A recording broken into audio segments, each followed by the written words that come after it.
इस विचार प्रदेश में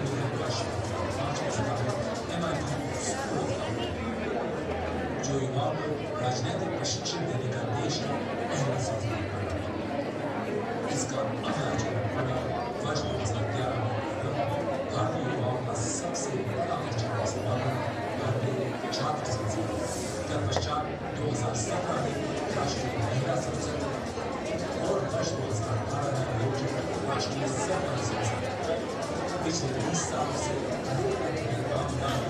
भागीदारी सुनिश्चित करने वाले मतदान और संयुक्त प्रयासों से जीना है ये इस प्रकार भारतीय राजनीतिक पटल पर उभर रहा है एक नया मार्च, पहला राष्ट्रीय विधान सम्मेलन भारत, जिसका आयोजन हो रहा है मुंबई इंटरनेशनल सेंटर में 15, 16, 17 जून 2023 में।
I request those who are sit right hand side, please go outside for the tea and snacks. This block only. I request to this block, please go outside for tea and snacks. Only 5 minutes you have. Only 5 minutes. I repeat, those who are right to my side, the first block, please go outside for tea and snacks. Within 5 minutes, you need to come back.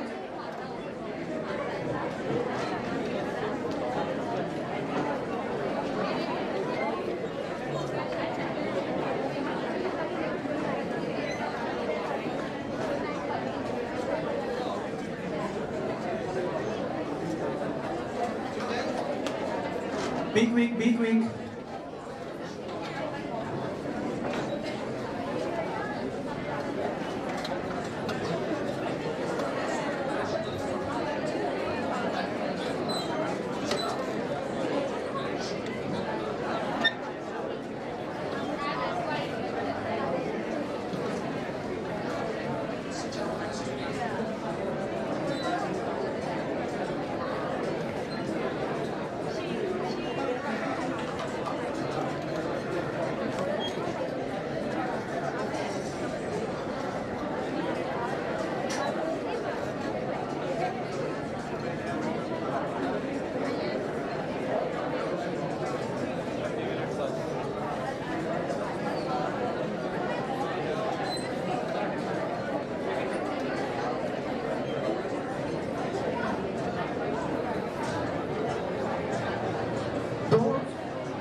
Those students belongs to chemistry department, please come forward and do your registration. Chemistry department, chemistry stream. Those who belongs to chemistry stream, please come forward and do your registrations.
in your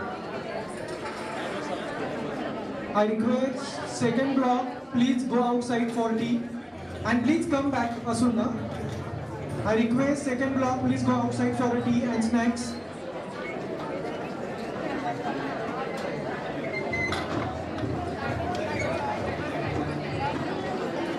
Also, I request all the parents, those who are here, we have sitting arrangement specially for you in 502 block. I request them, please go there.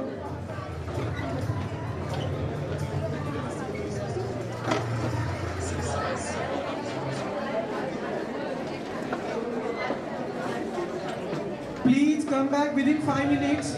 We need to start the program on time.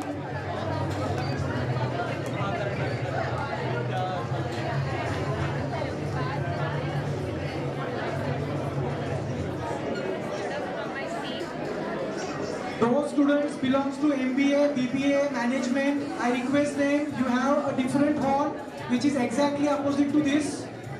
Please go there. Those who are remaining with the registration process, please come forward. Do your registration on my left hand.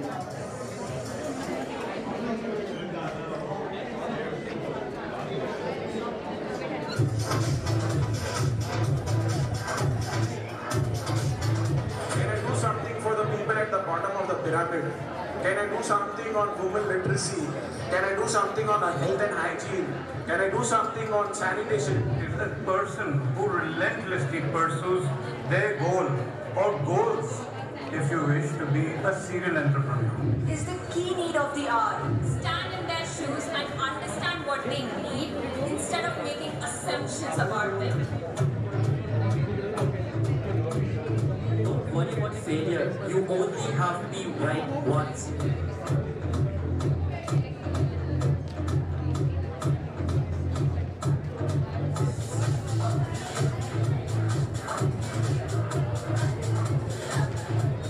I believe rejections are something that makes you much stronger.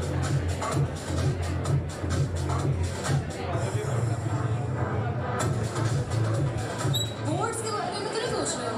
नहीं, अब नहीं चलेगा।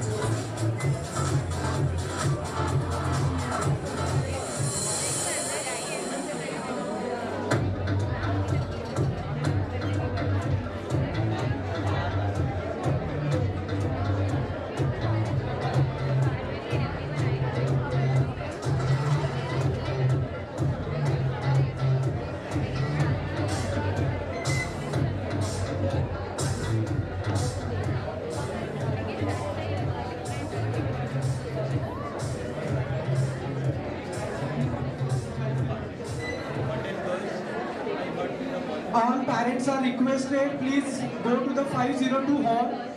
All parents are requested, please go to the 502 hall.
I request third block, please go outside for a tea and please come within a 5 minutes. We need to start the program on a time.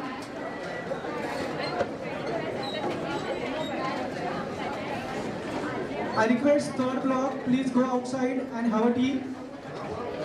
And please come within a 5 minutes.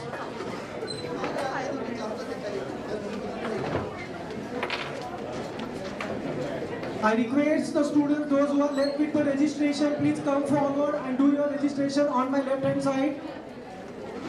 Those who are left with the registration process, please come forward and do your registrations.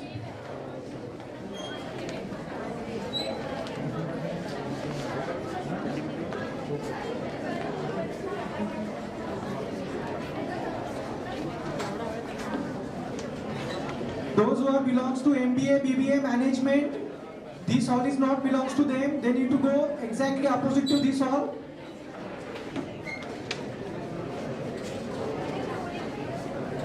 BSc Computer Science and Data Science students, please come forward.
Welcome to MIT Workplace University.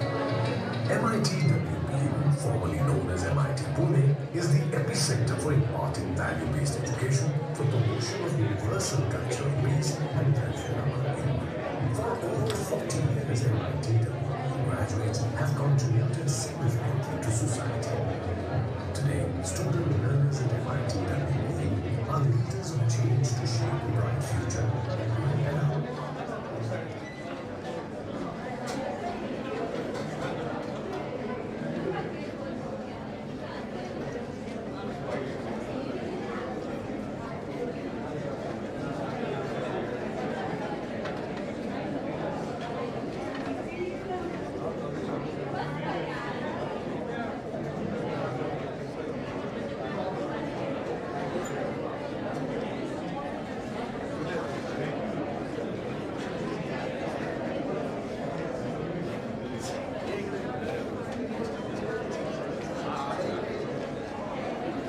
Latest advancement of science and technology together in value-based education. Our unique approach to education is marked by 4 key pillars. First is experiential learning. Students gain knowledge by learning by doing capabilities and practice and research. Second is related to industry academy collaboration. Working with the best names in the industry by us understanding what is needed and complex and incorporating it in the academics. The academia industry partnership gives us an extensive reach in fundamental education and creating effects. This country, striking the perfect harmony between mind and soul.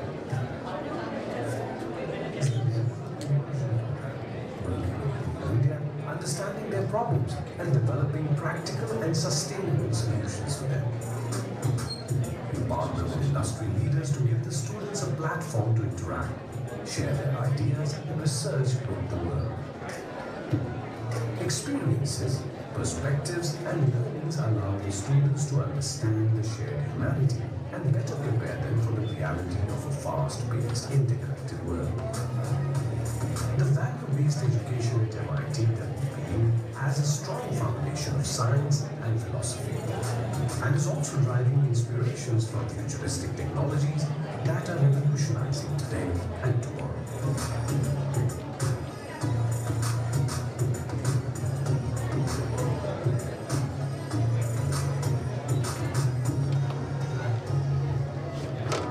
Yoga and peace movements are an integral part of the curriculum at MIT WPU, allowing students to gain the importance of work-life balance, which aids in holistic development. The state-of-the-art facilities, libraries and labs inspire students to embark on a wonderful journey of discovery. The exposure at MIT WPU makes the students to be at par with leading global universities with advantage of industry-specific programs and excellent placements. MIT WPU is situated in Pune, which is a popular student city in India and has been declared the best city to live in.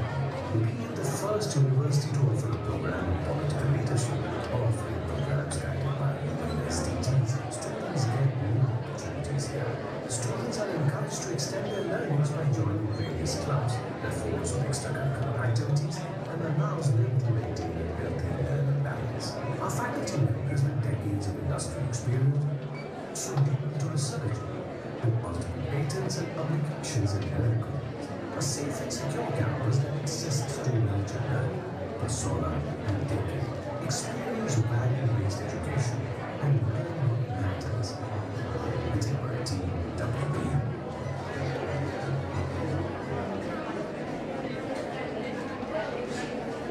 Bharat अस्पताल के पुरस्कार की संस्था सभी लोगों से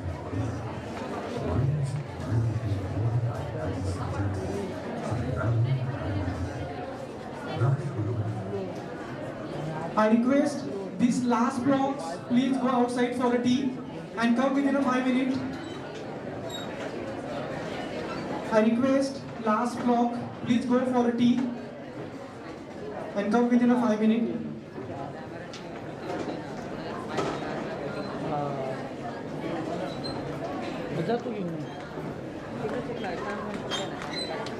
नाही ना काढलं तर स्विमिंग पण देतो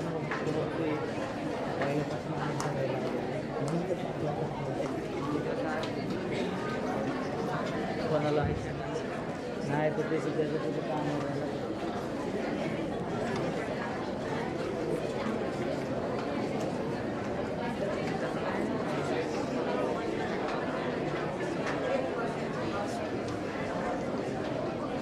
चलिए जहाँ भारत की आने वाली एक अनकड़ी इमारत है।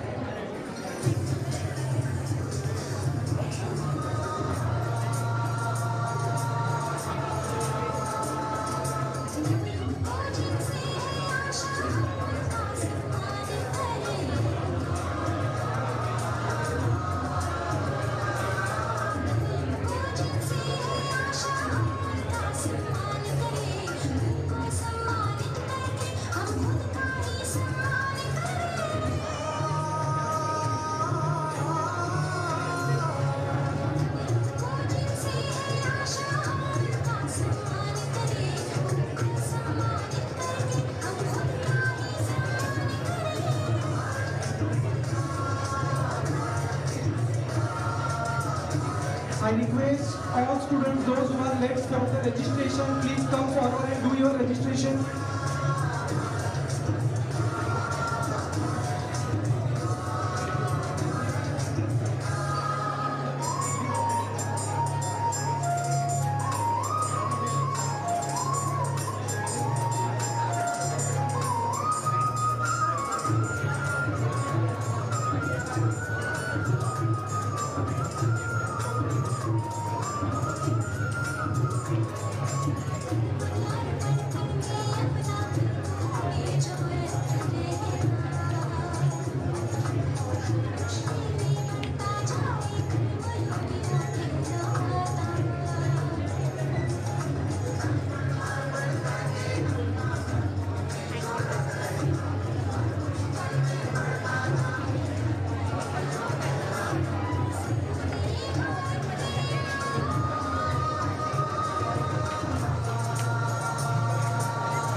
time when, after completing their education, students used to dream about getting a government job. Then, the era came when big MNCs started coming to campus for campus interviews. And now, it's time for getting switched to Atmanirbharta or startups. Dr. Vishwashanti established MIND, which stands for Maharashtra Academy of Engineering and Educational Research. The name itself reflects the necessity and urge for research, the encouragement for new inventions. Rahul Karan is carrying forward his possibility leadership of research and taking it on altogether another level with the help of new ideas and concepts. MIT WPU Hackathon will systematically foster the culture and importance of innovation among all sectors. The primary goal is to discuss, encourage, motivate, and nurture innovations and talent across the MIT WPU students. If you have an innovative concept, don't let it lie on papers. Rather, it should get transformed from paper to product. If you have a great thought in your mind, it should not die because of lack of resources. It should travel from mind to market. This is what we are aiming to achieve. This is what we are seeking in you. The creativity, the passion, and the immense power of innovation can and will create wonders. MIT WPU Hackathon will surely create the new entrepreneurs and will help to bring about a new entrepreneurship culture in India.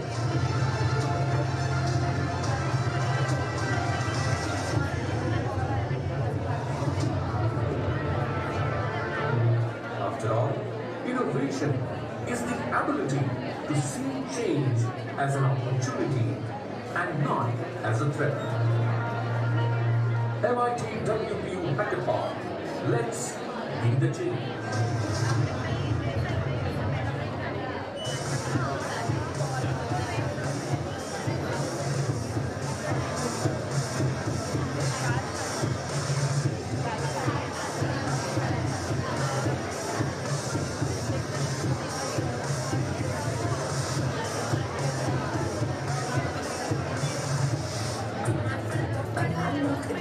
The architectural grandeur and splendor of the buildings of MIT WPU are a testimony to a rich legacy of over 4 decades in the field of education. The Institute urges students to push the envelope of human knowledge and come up with innovative and groundbreaking solutions for the well-being of the world.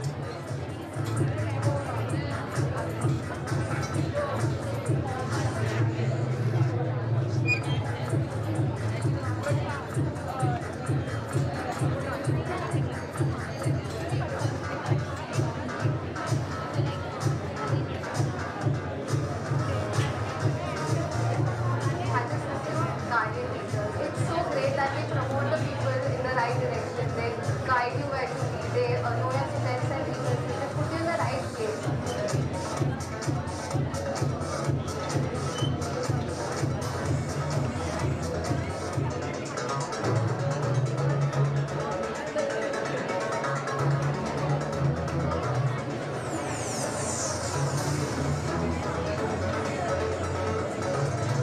At MIT WPU, Pune students experience a unique integrated peace curriculum as a part of all study programs. The peace studies incorporate ancient practices of learning through yoga and meditation and also focuses on social entrepreneurship and human dominance.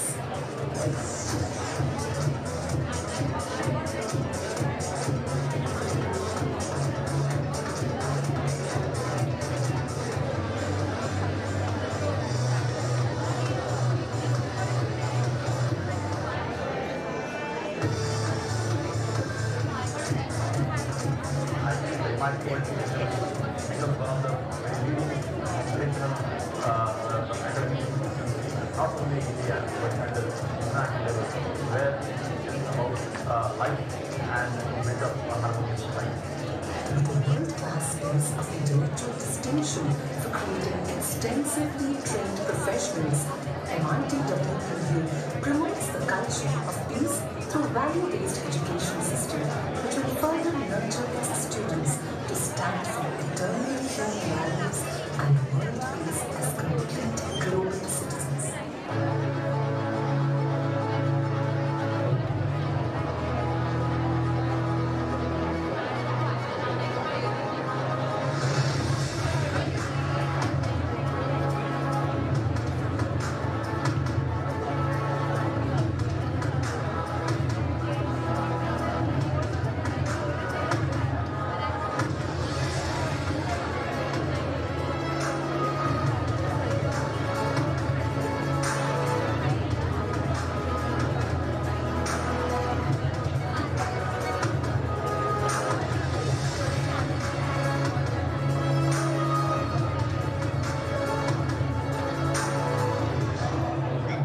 शताब्दी में मेरी भारत माता विश्व गुरु बनने की काबिलियत रखता है. It will become a विश्व गुरु in the 21st century. उसका छोटा सा उदाहरण, छोटा सा सिंबल यहाँ बन गया है, ऐसा मेरा मानना है. We have only two options. Either we live together or we perish together. It is in this context this monument will stand. We look at this magnificent dome. To me, this is not just the biggest dome in the world. To me, this is the biggest idea, the biggest message to the world. This country has always propagated one thought, Vasudhaiva Kutumbakam, my dear friends. I must say that in the entire history after the independence since 1947, this is one of the unique steps towards the contribution of universal humanity.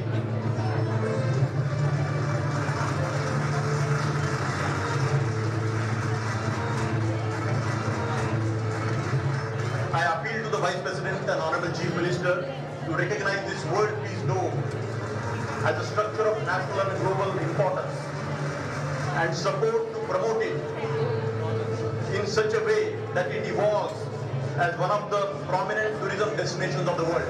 We should remember and respect like Professor Vishwashanti and millions of people like that. And remember the great service they have done. They should be remembered forever. That is also equally important for all of us. This is message of this dome. This is the idea of the dome. This is the tallest, not only in size, but also in ideas.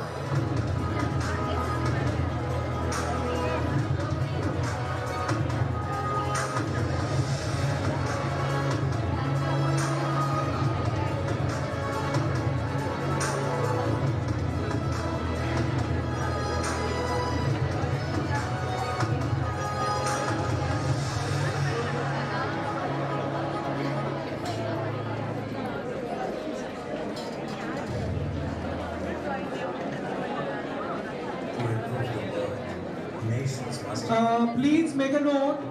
A registration desk is now outside of the hall. Those who are left for the registration, please go outside and do your registration. I again repeat, the registration desk is outside of the hall. Those who are left for the registration, please go outside and do your registration. This being said, we are actively involved in all aspects of society in order to address and then redress the myriad problems that are faced by us. After all, a nation is built by ideas. In this regard, MITWPU is actively organizing various social initiatives to impact society by germinating the seed thought for social responsibilities within students, women, teachers, political and administrative leaders, to the issues relevant to the world. Let us take a look at the various social initiatives organized by MITWPU. Bharatiya Chhatra Sansad. The Bharatiya Chhatra Sansad, or BCS, is an initiative envisioned by the Executive President of MIT WPU, Sri Rahul Karate, to ensure the active participation of our youth in our democratic process. In the last 9 years, over 1,000 thought leaders like party presidents, chief ministers, governors, education ministers, corporate leaders, spiritual leaders, they have guided this Bharati Chhatra Sanskrit platform. Today we have directly touched over 80,000 student leaders and over millions of students directly through this Bharati Chhatra Sanskrit. This number are true reflection of wide acceptance of our idea of Bharati Chhatra Sanskrit, my dear students. Over 50 such political platforms are now established in the country. Thus, BCS is connecting the politically and socially active youth of India on one platform for the common purpose of strengthening democracy and to inculcate a national vision. Nurturing tomorrow's leaders is particularly important for a large democracy such as India, and the BCS is the way to do so.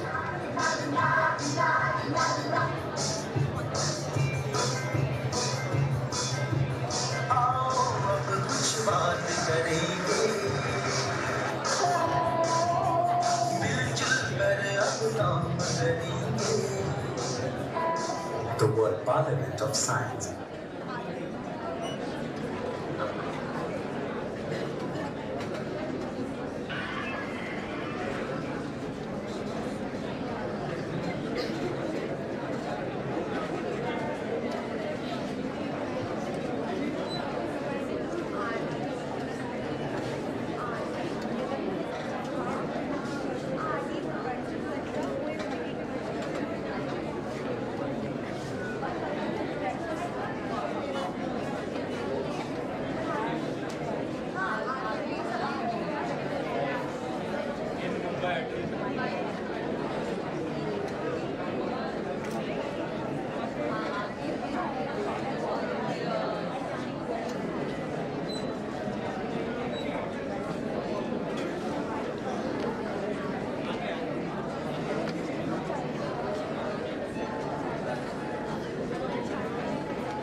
Good morning, everyone.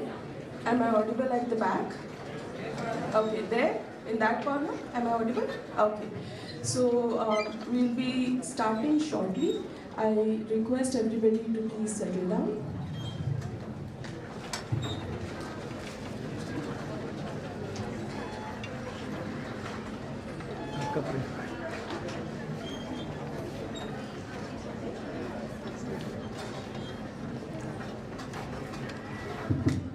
Also, there is a request for the parents. If anybody is sitting over here in this hall, I request them to move to the other hall where we are having the live streaming.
Religion,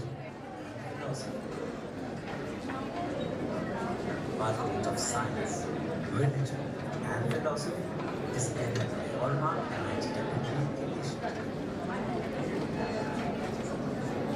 There are wide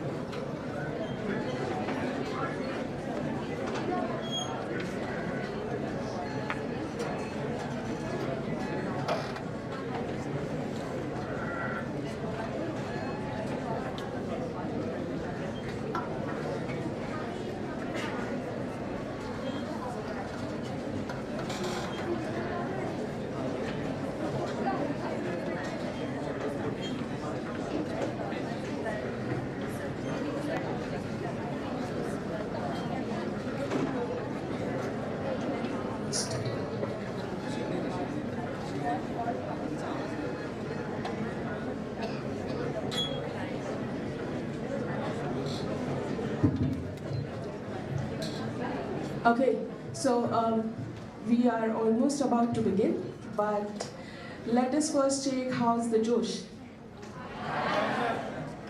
Hi, hello.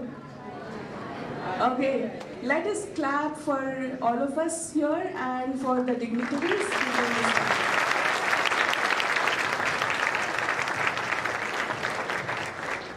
Okay, so we have to keep our Josh high till the program ends. And not just that, till the time you pass out from the institute, right? Yeah, okay.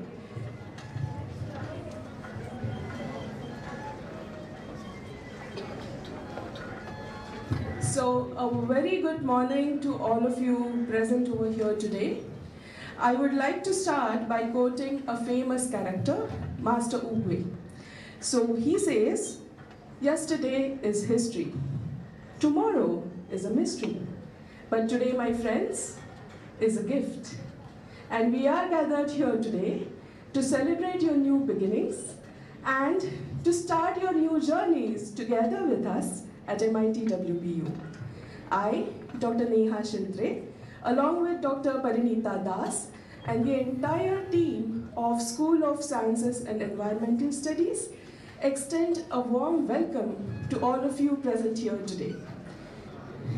We are honored and delighted to have with us our chief guest for the event, Honorable Dr. Rajiv Dhere, Executive Director of Serum Institute of India. Our guest of honor, Colonel R.D. Singh, Senior General Manager, Security and Systems at Deepak Fertilizers. Our very own and beloved Professor Milind Pandey will be joining us shortly. We also will have with us today Professor Anup Kale, Associate Dean for School of Sciences and Environmental Studies.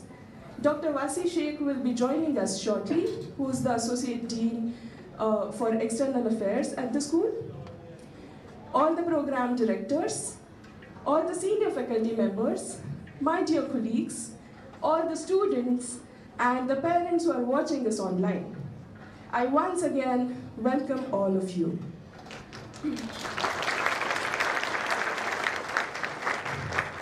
I would first like to congratulate all you dear students for getting admission into one of the prestigious institutes in the country, MIT World Peace University, which has a 4-decade-long legacy started by our founder president, Revered Professor Dr. Vishwashanti Karad. Now, MIT World Peace University continues to reach new milestones and achieve new heights under the mentorship of Honorable Shri Rahul Karad sir, along with the mentorship of Professor V.D. Karad sir. We at MIT WPU focus on the holistic development of the students. So it is a tradition of decades laid down by our founder president V.D. Karad sir to inaugurate the function with a world peace prayer.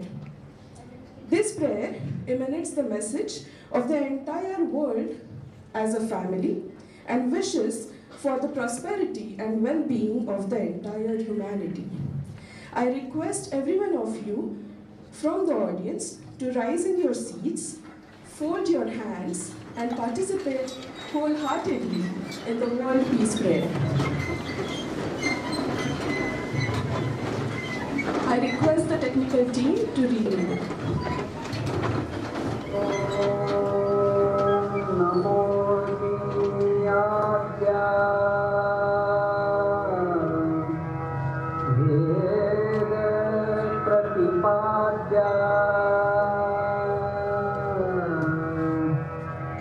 Jaya Jaya Swasamvedya Atmarupa Devasuti Ganeshu Sakalartha Mati Prakashu Mane Daso Avadhari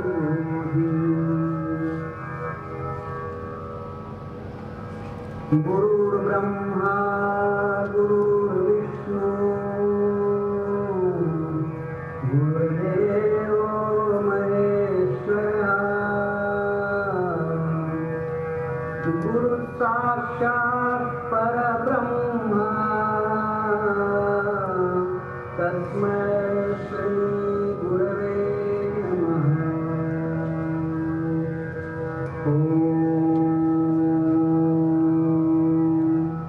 Purnamada Purnamidam Purnat Purnamudachyate Purnasya Purnamadaya Purnamevavashishyate. Om Shanti Shanti Shanti.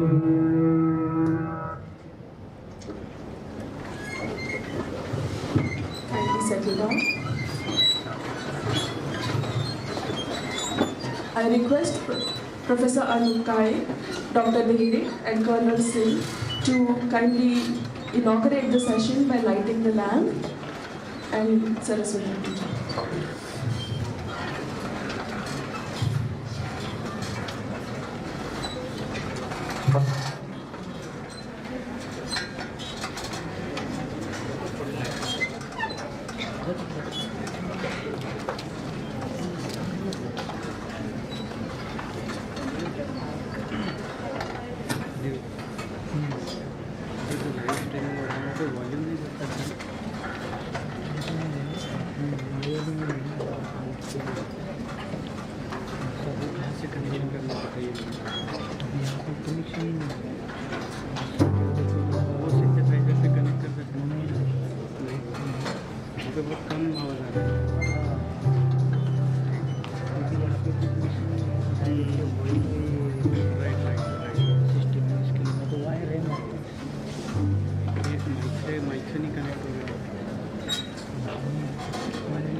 बोला मैंने अभी उनको।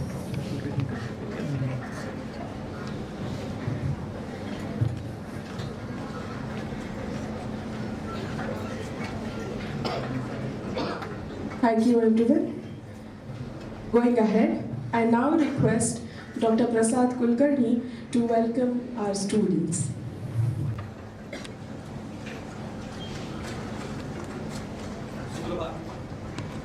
Hello hello सुप्रभात Suprabhatam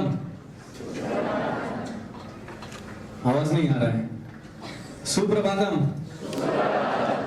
very good आज से आप MIT के एक मेंबर है ठीक है तो आपका जो आवाज है वो बुलंद होना चाहिए okay you are proud to be MITian so आवाज हमारा बुलंद होना चाहिए ओके जननी जन्मभूमिश्च स्वर्गादपि गरीयसी आज के 1 अगस्त के इस पावन अवसर पर मैं आप सभी का MIT विश्वशांति विश्वविद्यालय में आप सभी का स्वागत करता हूं। जैसे कि आप सभी को मालूम है आज पुणे में 2 बहुत ही महत्वपूर्ण व्यक्तिमत्व आज पुणे में है। कौन है पुणे में? एक तो आप सभी को मालूम है कौन है, हमारे प्रिय प्रधानमंत्री श्री नरेंद्र मोदी जी। और दूसरा व्यक्तिमत्व कौन है? आप सभी लोग ठीक है सो क्लैप फॉर योरसेल्फ। आप सभी लोग हमारे लिए और अपने आप के लिए भी बहुत महत्वपूर्ण है, हमारे भारत देश के लिए भी बहुत महत्वपूर्ण है। तो MIT के विश्व शांति विश्वविद्यालय में आप सभी का स्वागत करता हूं। आज के प्रमुख अतिथि डॉक्टर ठेरे सर,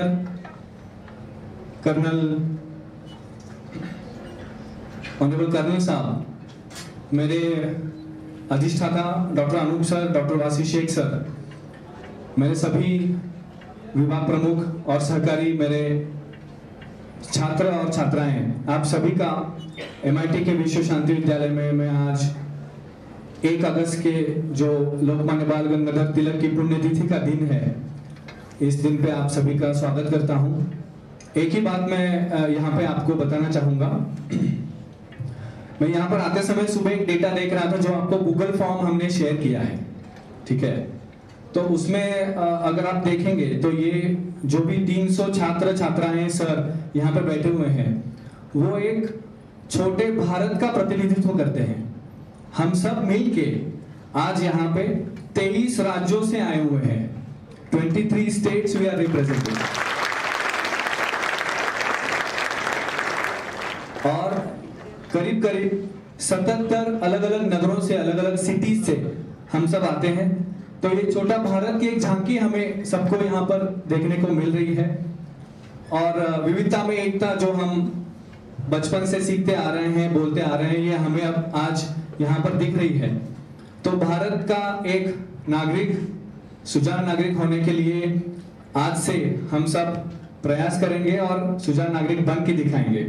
तो MIT विश्व शांति विद्यालय की तरफ से मैं आप सभी का बहुत बहुत अभिनंदन पूर्वक यहाँ पर वेलकम करता हूँ और I wish you all the best for your 2 years, 3 years, 4 years, आपका जो भी कोर्स आपने यहाँ पे सिलेक्ट किया है उसके लिए बहुत बहुत शुभकामनाएं। जय हिंद, जय Bharat.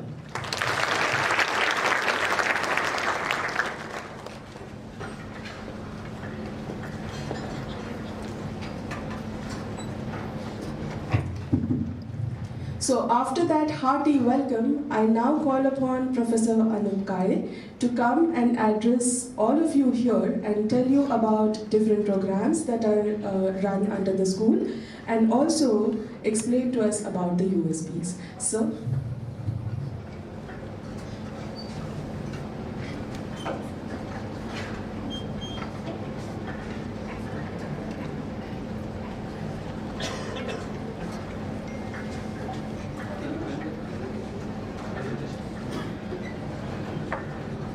Hello, am I audible? Yes. Yeah.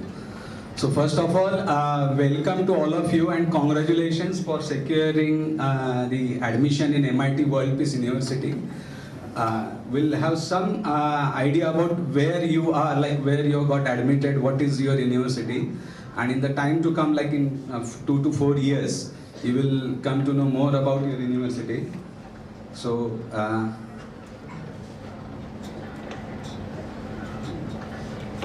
When you say MIT World Peace University, as has been mentioned earlier, this is the university started by our founder president, Dr. Vishwashanti, who is an academician. So this is the institution which is instituted by a person who is academician with the core thought of imparting quality education to the society. That is one aspect which is we have a legacy of 40 years. And then apart from that, if you see, now under the umbrella of MIT World Peace University, we have, can you go to the next slide please? Yeah, so I mentioned about the seed thought. Then if you talk about, right, as on today, we have about 63 institutions under the MICE group of institutions, where MIT World Peace University is one of the universities.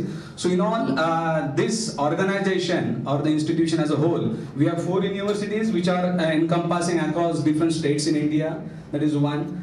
Then as on today, the alumni that we have as an MIT World Peace University is more than 1 lakh. So that, and these are all global alumni. So I hope you understand the importance of that number, 1 lakh alumni, right? And that are also spread across the world, where in a time to come you'll also be part of that plethora of members, right? But then that is something you should cherish and you should realize the importance of that, which institutions I'm part of and what I can achieve when I'm as a part of the university. This is the one. And then if you can click to the next slide.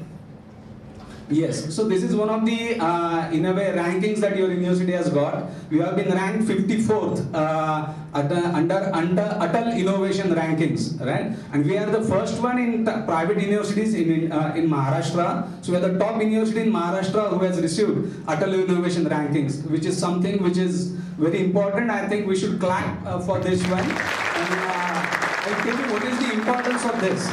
What this emphasizes is, we are not here only to make you students who will go through the textbooks and have your technical education as such, right? But then at the same time, we are the one who promote innovation, entrepreneurship, and your creativity, where you can take up a bigger step when you come out of the program, right? So that is one of the important aspects.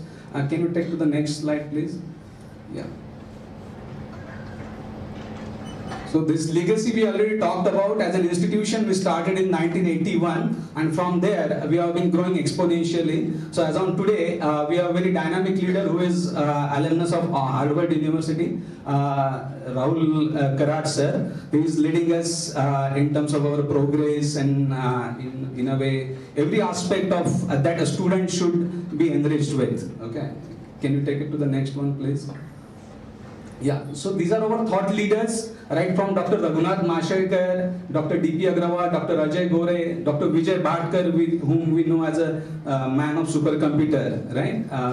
So these are all our thought leaders, and somewhere their thoughts, their vision, that also percolates to you when it comes to the academics, right? So that is the importance of it. Next one, please. Yes, so I already mentioned about our thought leaders. You will find this information on our website also. Yes, next one, please. Yes, so as I said earlier, it's not only the technical aspects or the textbook student that we want to develop, but then if you see, we are a very much multidisciplinary university, right from engineering to faculty of peace. All programs are there where the programs from the different aspects are offered to the students. That is one aspect. So this also takes you to the level that you can explore the opportunities of integrating your thoughts, your ideas with the students from other departments, other schools, other faculty members, and come up with something that can be contributed to the society on a large. Next slide, please. So yes, so these are the 4 things that we are focusing as an university. First one is technology, research, social innovation, and partnership. Partnerships through individual partnerships at your school level, at your in a way program level. At the same time, the partnerships within the MIT WPU and outside MIT WPU. That is one aspect. Can you take it to the next one? Yes. So this is how you will be groomed at MIT World Peace University. So we have programs like rural immersion, where you will be taken to the villages and try to understand their problems and come up with the solutions. But then over the period of time, what we have experienced is, it is not, we send students to, in a way, if they can address some problems of the rural India for that matter. But what we come to know from the students is they come more enriched when they come back to the cities. For the reason, they have their own way of innovation, creativity, of having their livelihood, solving their own problems. So it's a give and take relationship, or it's a two-way process, where not only we can offer some solutions to them, being in a way the graduates from science and technology, but at the same time we learn from them. So it is an overall enriching experience for all the students. Apart from that, as I said, we have all the machinery which will take you to the next level in terms of your understanding, right from industry collaborations, alumni involvement is there, we have strong placement cell, then industry collaborations. We also have technology business incubation center. Those of you are not willing to go for in a way traditional job prospects, right? And those who are interested in going for your own entrepreneurship or your own startup or setup. For that, can you take us to the next slide? We have technology business incubation center. Right? So, in all, if you see at MIT World Peace University, we have 126 labs, 10 centers of excellence. A couple of more will be added in time to come in a short span of time, and then technology, 14 technology centers. So that talks about in a way what you are going to have in a way as the part of your experience, your exposure to the entire plethora of these research labs or centers of excellence. Can you take to the next one? Yes, so this is another very important activity which is at the heart of our executive president, hackathons. So we do conduct hackathons every year on campus, where you as a student, you as a group of students come up with certain ideas and project them in terms of their usefulness in terms of technology, their viability for commercialization and many other aspects. And then the groups or the ideas that are selected by the jury members. We have jury members like like dignitaries that we have on the campus now. So these students or this group of students, they get a seed fund of 1 lakh rupees. So each idea that is selected, that goes to the scrutiny, right? Each of that idea gets a seed fund of 1 lakh rupees, so that you can explore and work on your idea in a time to come, right? So this is something very unique, and this is the hackathon that we conduct at university level. Yes, can you take us to the next slide? Yes. So one of the fruits or one of the in a way outcomes of this is one of the groups of our MIT WPU has won the hackathon which was conducted at Singapore. Okay. So this is where you will be aiming for, or this is where you can reach in a way. Can you take us to the next slide? Yes. So Technology Business Incubation Center I already mentioned. So there is a very much streamlined process where if you have a certain idea, you can definitely approach your faculty members, your department, and then they will guide you through the process, and where you can have your own startups, or even you can have something in the domain of skill development for the society or for the rural India as well, as I was saying. Next one. Yes. So graduated startups, there are some mentions about graduate startups, but as on today, there are about 53 startups that have graduated from our MIT WPU campus in a short span of like 5 years. Okay, so that talks about the support that is given by the university and this Technology Business Incubation Center. Can you take us to the next slide? Yes, alumni I already told you about. So we have more than 1 lakh alumni, where if you see 51 of them are founders, 14 are co-founders, then the list goes on. Okay, so this is where we want to see you in a time to come. Okay, yes. Next slide, please. Yeah. Top recruiters, as I said, we also have the strong placement cell, which is called as CIA, Center for Industry Academia Partnerships, through which we impart training to the students, through which we conduct placement activities for students, not only placement activities, but in terms of upskilling also. Yes, next slide, please. Yes. So this is about where you are as on today, right? That is one thing. Secondly, I would like to say that these 2 to 4 years of your life, these are very crucial, these are very important, which are going to decide the direction of your life further, right? And when I say this, I'm sure you will say this is something which I heard in my 10th, जहाँ पर बोला गया था कि 10th सबसे important साल है आपके career का, आपके education का. फिर हमने वहाँ पे बहुत पढ़ाई की रही, like we did everything that we could do. Then we came to 12th. 12th again we heard the same thing. This is the most important year of your life. अगर आप यहाँ पे अच्छी पढ़ाई कर लो, if you score good, then you land up in good institution, something, right? And now again on the day of induction we are hearing the same thing, right? But then the dynamics are entirely different. When we talk about 10th and 12th, it is majorly about the education, your studies, your textbook studies for that matter. But as you are now part of the university, when you say university, it's the universe that is now available for you to explore and to develop yourself, right? So dynamics entirely changes here. And now in your 10th and 12th, you are majorly looked at a student, you are guided, you are mentored, right? But when you come to the university and when you pass out from the university, so society has a different perspective. Society has some expectations from you. Now society expects, now we have given so much to you, we have mentored you, we have nurtured you, right? Now what you have to offer to the society, or in a way to the nation, or at the global level, right? So that's where the dynamic changes. And I think that's where you should have the realization that at the university, it's not only the textbook education that matters, but also the overall awareness, overall, in a way, realization of where I am in terms of my society, in terms of my nation. These are the things that are very important. As you might have, like, what I would say is, instead of reading WhatsApp, read what matters, right? So we generally think, we generally speak, we generally act, right? So they are the things we should do in terms of what matters, and not only in terms of wasting or distracting ourselves from the activities. So in that case, one more aspect is, you should also look at how our nation, how our economy is in a way growing, where it is heading, where it is in a way building for that matter. Like if you read the statement made by our finance minister 2 days ago, so now government is saying at national level we have 4 I's that to focus. One is infrastructure, investment, innovation, and inclusivity. These are the 4 I's government is focusing. For the reason by 2047 we are supposed to be a developed country. Right now we are a developing country. By 2047 we are supposed to be a developed country, and when we reach 2047, all of you will be in your early 40s. Right? So that's a very crucial time where you have a lot to offer to your nation, to your country, to your society. And that thought should come from now on, so that these are the 2 or 4 years that are the platform, that is the building block for your career, for the way you want to groom yourself. Right? So from that perspective, it's always good to go beyond textbooks, reading what matters, as I said, right? Look at how your nation is building, where your economy is going, what are the opportunities for you as a science graduate. All of you belong to different streams like science, in terms of mathematics, statistics, physics, chemistry, right? Some of you might be thinking that I have come because I didn't get admission to medicine or medical for that matter, right? But then I'll just ask you a question.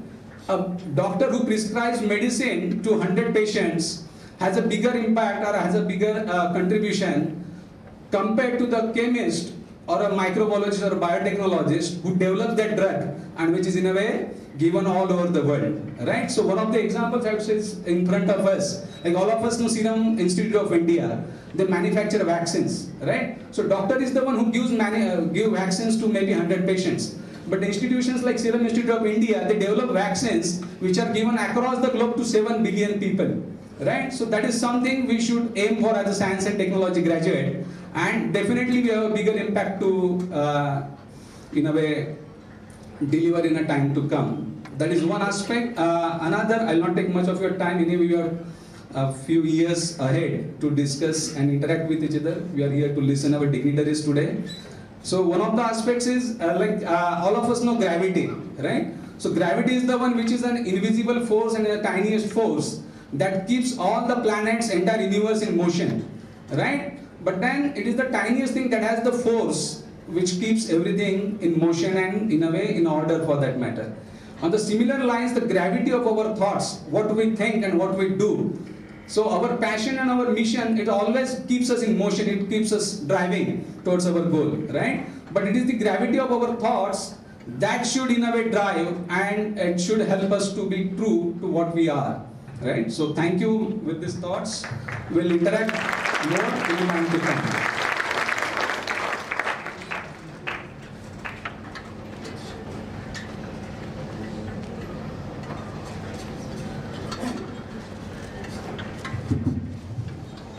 Thank you, sir, for that overview and giving us all a pep talk, which was much needed on this day of the college. That was our beloved Associate Dean, Dr. Anup Kare. A big round of applause for him. I now request Professor Anup Kare to felicitate our chief guest today, Honorable Dr. Rajiv Dede.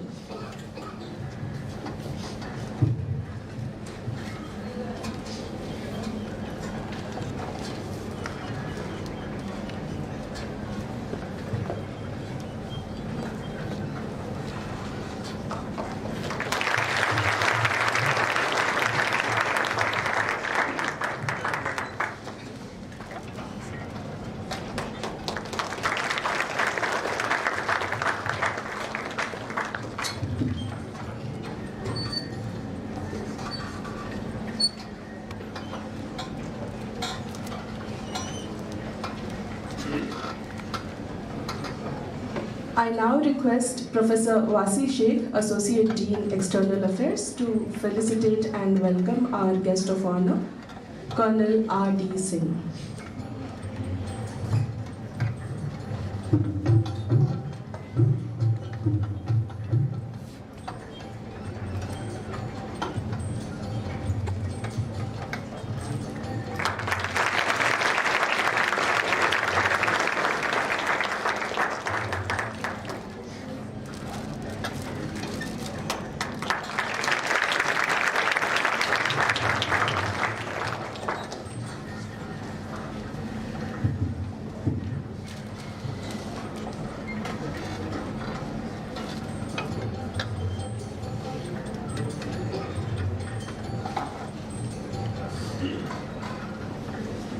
Thank you, everyone. It is now time for us all to listen to our guests today and have an interaction with them. So I hand over the charge to Dr. Parinita Das, my colleague, to introduce our guests.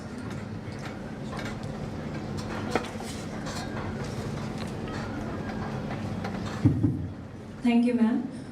Good morning, everyone present here. Well, I'm Dr. Parinita Das, and it's my privilege to introduce Colonel R.D. Singh, who served the Indian Armed Forces for over 2 decades and executed crucial tasks pertaining to military intelligence trainings. Later, he joined the Reliance Industries as a vice president, head hydrocarbons, intelligence and vigilance.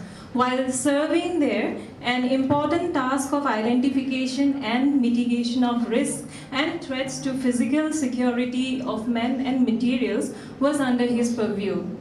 Currently, he is working as a senior general manager at Deepak Fertilizers and is responsible for security and vigilance of plants at manufacturing locations pan-India and corporate office at Pune.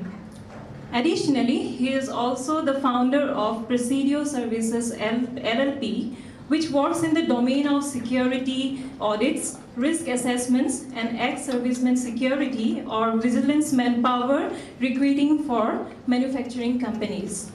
Sir, today we are really honored to have you as our guest of honor, and I request you to guide the students and motivate them to pursue their passion of life. So over to you, sir. Thank you.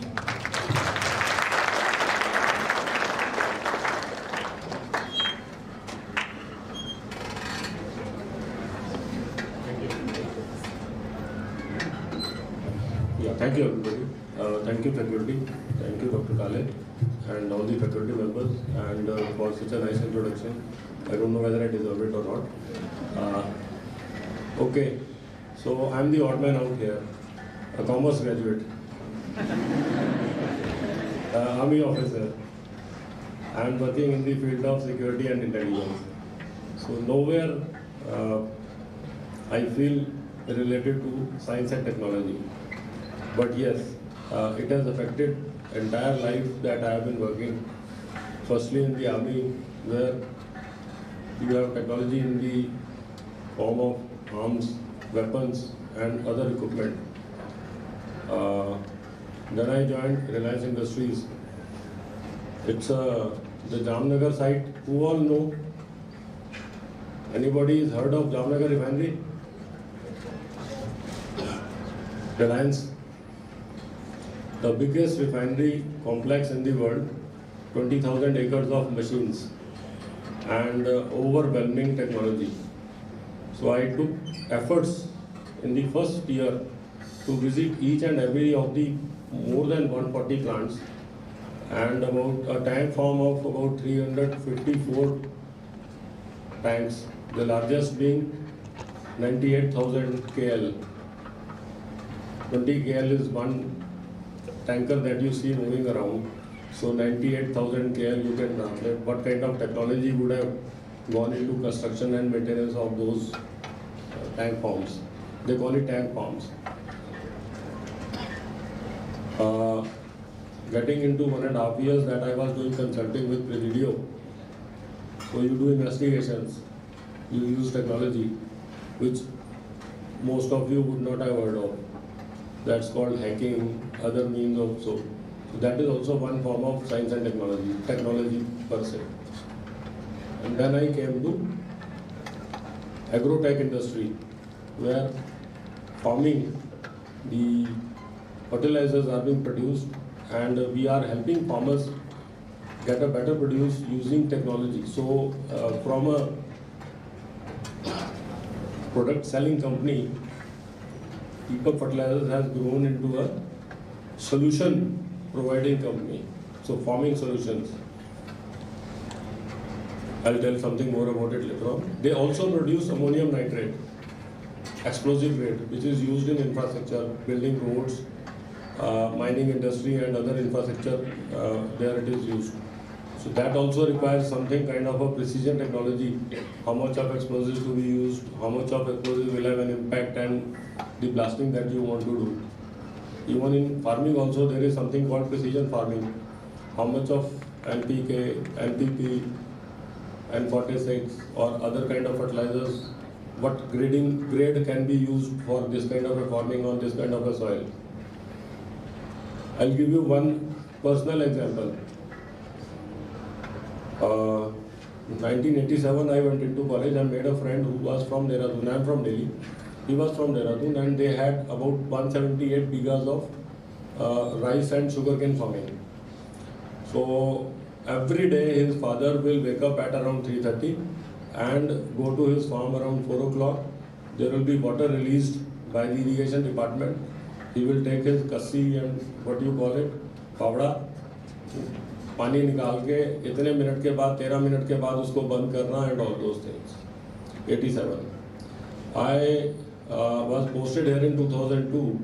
There was one Nayak, Hemant More, who was my driver. I had a gypsy to myself and he was my driver. He used to drive me around. So 2002, 2004 he was there. Then I got posted out. I met him in 2015. 16, 17, 18, 19, 20, 21. 2021, I was driving him to Kolhapur. He was sitting next to me. So, on an anecdote kind of a thing, I joked to him. I said, "More, 20 साल पहले तू मेरे को drive करता था, 20 साल बाद मैं तेरे को ड्राइव कर रहा है." So he was quite sublime, but I said, "Don't worry, I was just joking." So that time we were going towards Kolhapur. So he told me, I said कि पीछे खेत कैसे देखता है? साहब वेट करो. तो आधे पौने घंटे के बाद he said के साहब ये देखो. He switched on his mobile, dialed a number, the ring went that side, and automated voice came from this thing. It was a water management system in a nutshell.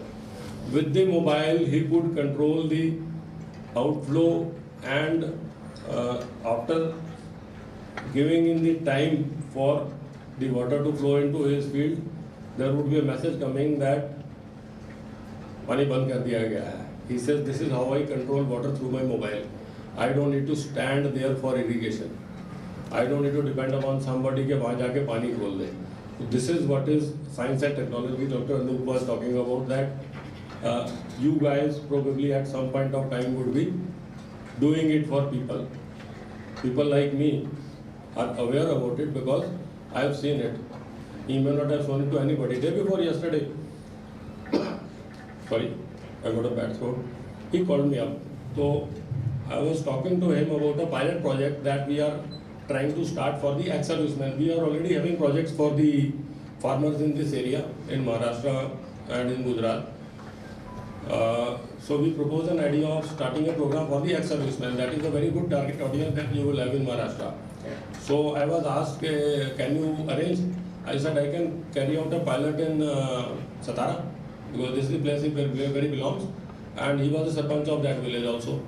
So I spoke to him. He said 150 farmers, ex-servicemen straight away I can, and the rest of the civilian farmers also I can get together. So we are engaging them with that also. So these are all solutions. We are not giving them fertilizers.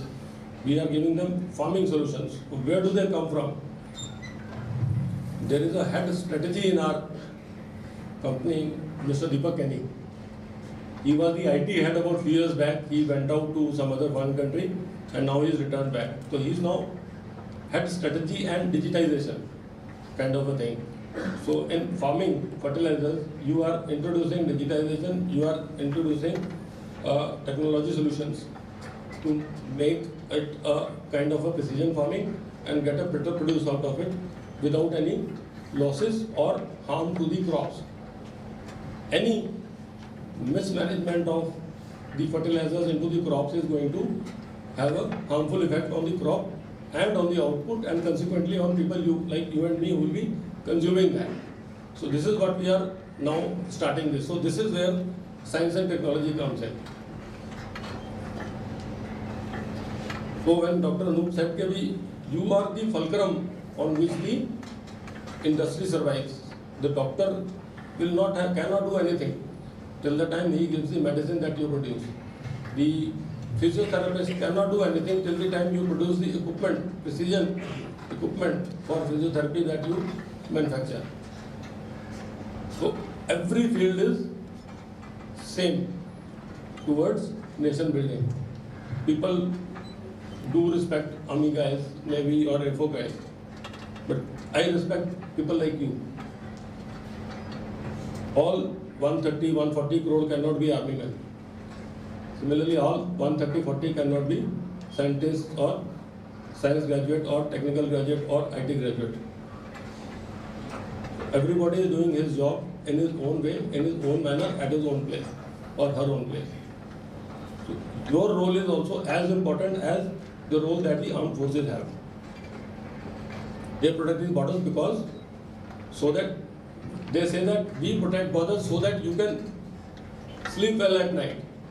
So I say that we protect borders so that you can work well at all times.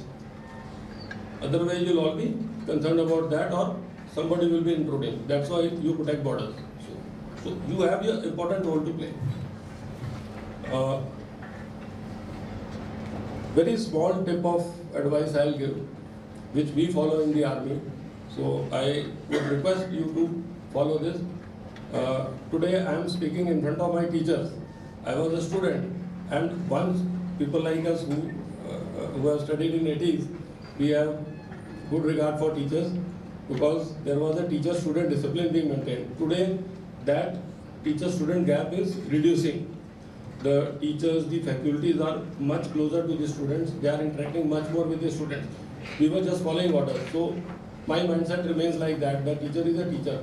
And standing in front and talking in front of teachers, I think it is a great privilege that I have today. So my only piece of advice, being an army guy, is that we in the army say that if you are on time, you are late. And if you are 5 minutes early, you are on time. So my only advice is please be on time for your classes and not late.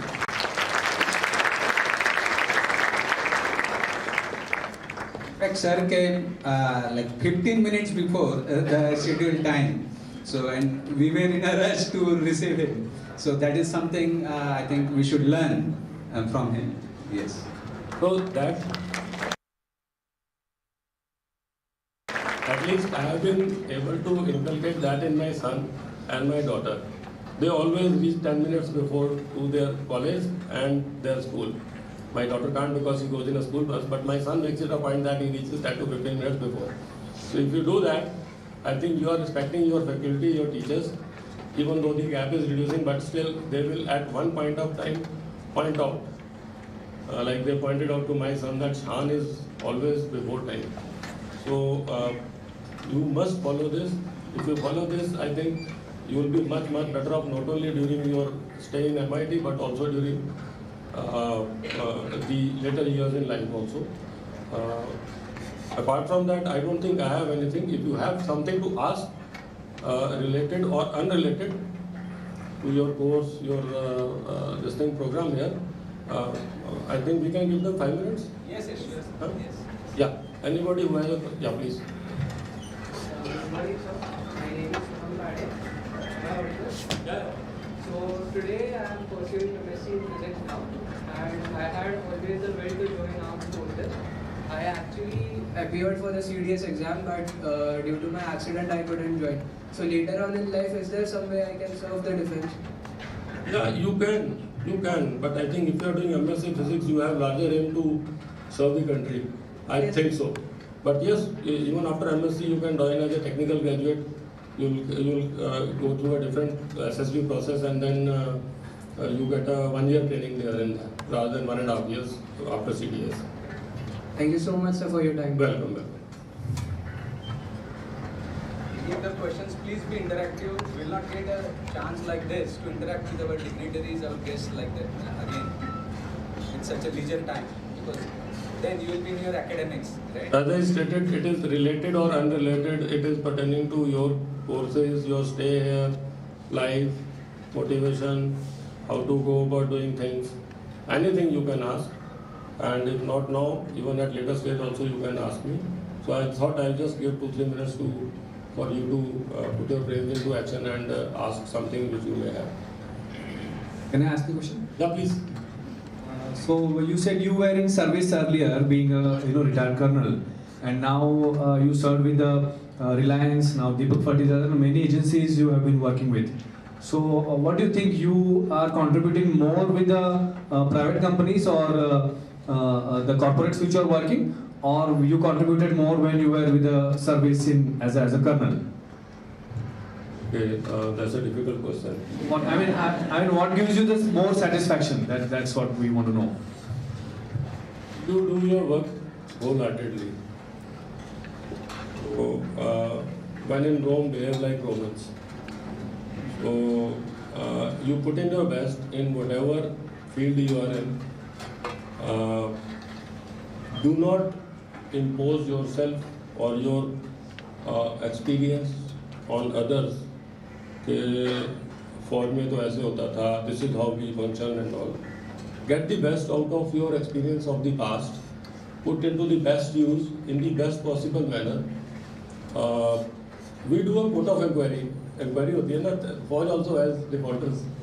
So somebody coming late for it, so all that witness statement recorded. In the end, you write a line that the statement has been explained to the individual in the language that he understands, because he doesn't know English, Jawan hai, so he may have been asked question in Hindi and I have written in English and I have told him that ये मैंने लिखा है. So what I do is, just to answer that, I understand that everybody is not tuned to the too much disciplined way of life in corporate. The functioning is in a different manner, and if you impose security on somebody, this barrier which is there, the first thing you see that barrier where the vehicles are not allowed, first thing comes to your mind is, यार ये क्या लगा दिया यहाँ पे? How, why can't I go? अगर barrier लगाना था तो road क्यों बनाई? Okay, so that guard there has to make that car owner understand that, sir, there is not much of a space there, and therefore we are allowing only restricted vehicles there. We have additional parking for you, this side, that side and all. If he doesn't do his job, it will lead to a discussion. So how I do my job is to make the other person understand why. I'll give you an example. I came here in Deepak Fertilizers. They told me carry out a security audit of the corporate office. Now, as a person with that expertise, the first thing came to my mind is that the emergency door is open and everybody is taking his cup of tea outside and then coming in. That means that door is being used as a thoroughfare, whereas it is not supposed to be. Emergency door is for the emergencies. Now there is not much space in the pantry. Now if I close it immediately, I will invite the reaction, which is not so positive. So I said, okay, what you do is you take out a mail on a Saturday. So half of them will not see it because they are on holiday. Whoever sees it, he will start abusing security. And by Monday morning, he will also get diffused. Some of them who see will come to you. You can direct them to me that, sir, security has. Then they come to me. So there was EVP came to me. He said, I am so and so. Come, we'll have a cup of tea. So he had his own way of conveying it to me. He introduced himself. I am in so much. I am from strategy. I am doing this. I said, wonderful guy. So he had me. वश में कर लिया उसने मेरे को. And then in the end he said कि यार वो ना emergency door बंद कर दिया. मेरे को ना टिफिन रखने नीचे जाना होता है. अब मैं ना मतलब पीट लिया. मैंने कहा यार इतना बड़ा EVP लेवल सिर्फ एक टिफिन के लिए emergency door, and he has to walk that much only, which he has to through the normal stairs, and he'll go for a 1 kilometer walk after that also. But still he wants to use a shortcut to that. I said ठीक है. I said sir मैं आपको इतना बता देता हूँ sir. I just sir आपके घर में एक वो स्विच लगा हुआ है ना ये electrical switches. I said, sir, उसकी life होती है. What is the normal life of on-off switch anybody has? I am not a technical graduate. I just looked into data. it has a life of normal average which has a life of 25,000 on off. So which I captured somewhere. So I told him, I said, sir, उसकी 25,000 की life है, इसकी 25,000 भी नहीं है door की. This door is supposed to open only once in month, once in 2 months, or during mock drills. And third thing, it has got hinges, it has got springs, it has got force. And lastly, if you are carrying a cup of tea or a tiffin, you are opening it with one hand, there is a chance of your hand getting stuck in the door and breaking your fingers. You want me to do that, or you want that thing to happen, I will get the door open to you. He just kept quiet. In the language he understands. So if I have to enforce, I will have to make you understand in the language you people will acknowledge. The faculty also does the same thing only. They teach you so that you understand what it is. So that is the difference. I realize it is there, but 90% of people like me don't acknowledge. We always remain still. But I thought, no, we should not do it. And this is how I have gelled into the environment of the corporate world and not made them like me. Okay? So you have kept your identity, sir. Thank you, sir. Yeah, please.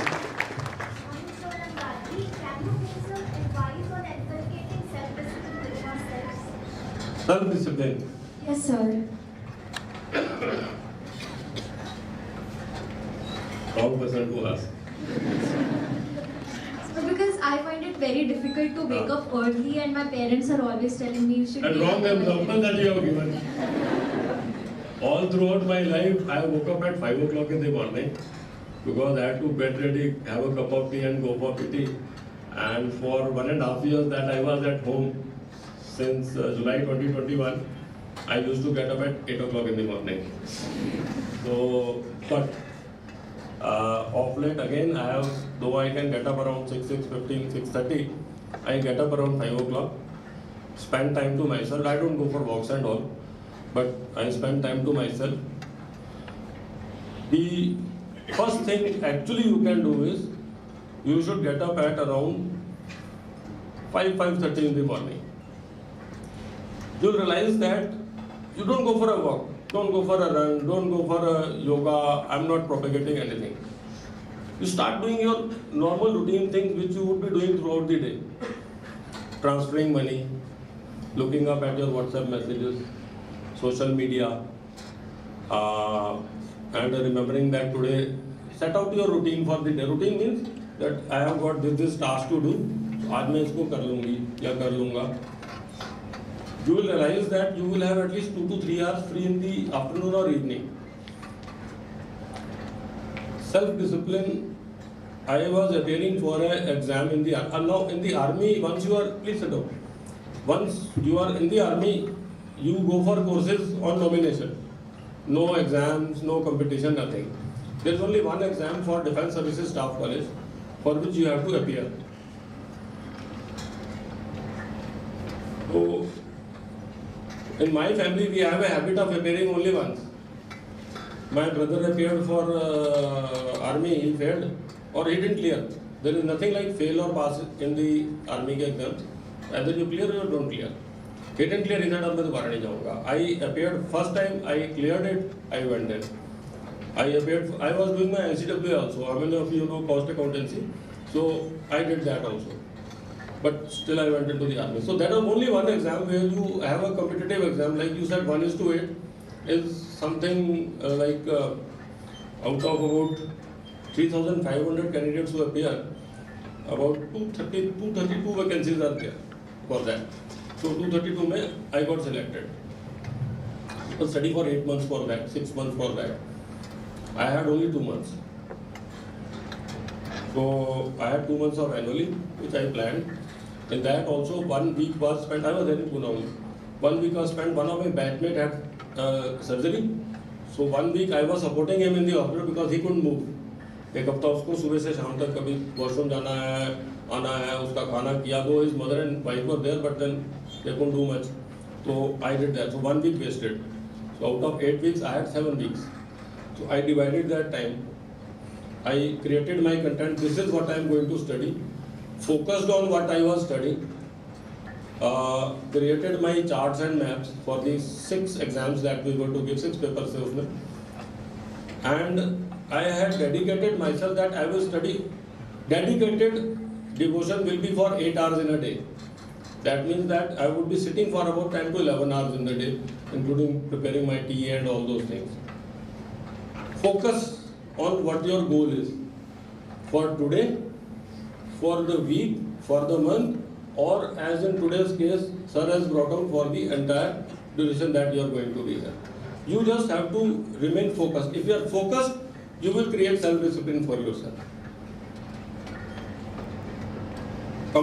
I always come back home, change, whatever has to go to wash will go into the washing machine. Whatever has to go for re-ironing will go to the iron bucket. Learn to place things same place every day. Your shoes, same place. Your slippers, same place. Your purse, same place. Your hanky, same place.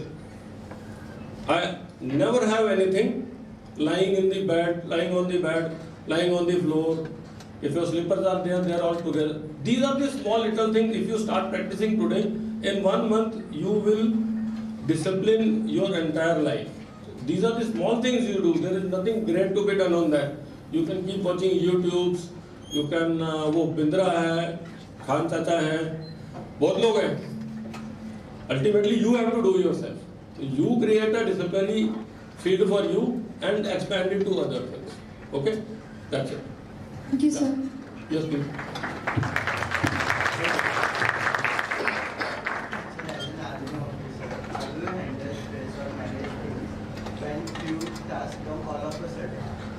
So 3 days back I got my blood pressure checked. It was 120/78. That's what. Only for the time that it has to be there in your head, it is there. Otherwise, throw it out. No need to take any stress. You would have seen I'm still smiling. Learn to smile. Some of you guys are very serious. I tell my kids also. I told my son, you have to earn after 4-5 years. But in that race to earn the money, do not ignore your passion. He is a science graduate, more than 85%, and he is doing Bachelor of Design, which normal humanities also can do. He wanted to pursue design because in childhood he was playing with Transformers. Then he started Transformers movies, and now he wants to get into animation and game design. Whatever you have chosen, it is your decision. That's why they say, all those movies like 3 Idiots and all, very good movie. Don't force upon children. So, any of you who has been forced into doing science or technology, adopt it as a passion. If you work for something with your own interest, you will never have a stress. If you work for something that my parents wanted, he is also doing it, uske 80% aage, he is a topper, you will never ever be relaxed. Believe you me, my daughter is not a super scorer, but I have never ever scolded her. Even yesterday, her first term exams results came not very high. I said, very good, you did better than last time. You did better than last time. I am not giving her stress. She will perform on her own. Take it as passion, whatever you are doing.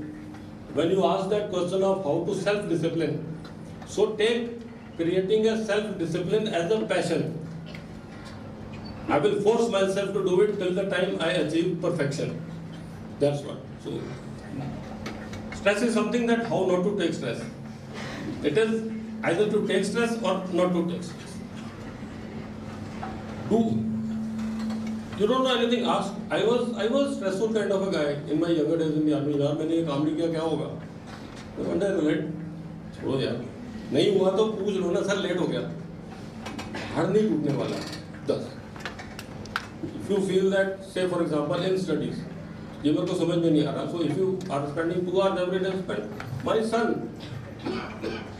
when he went for this coaching in Pune only on MG Road, I told them, I said, एक कोई इसका test तो ले लो aptitude.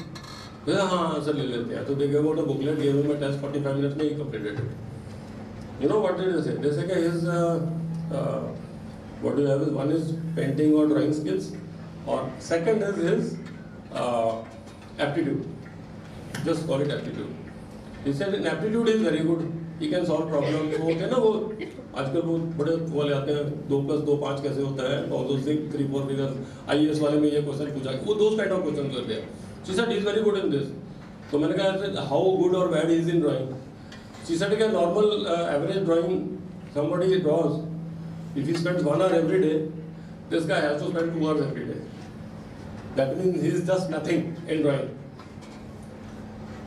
But he is in one of the best institutions today, doing Bachelor of Design. So he made efforts.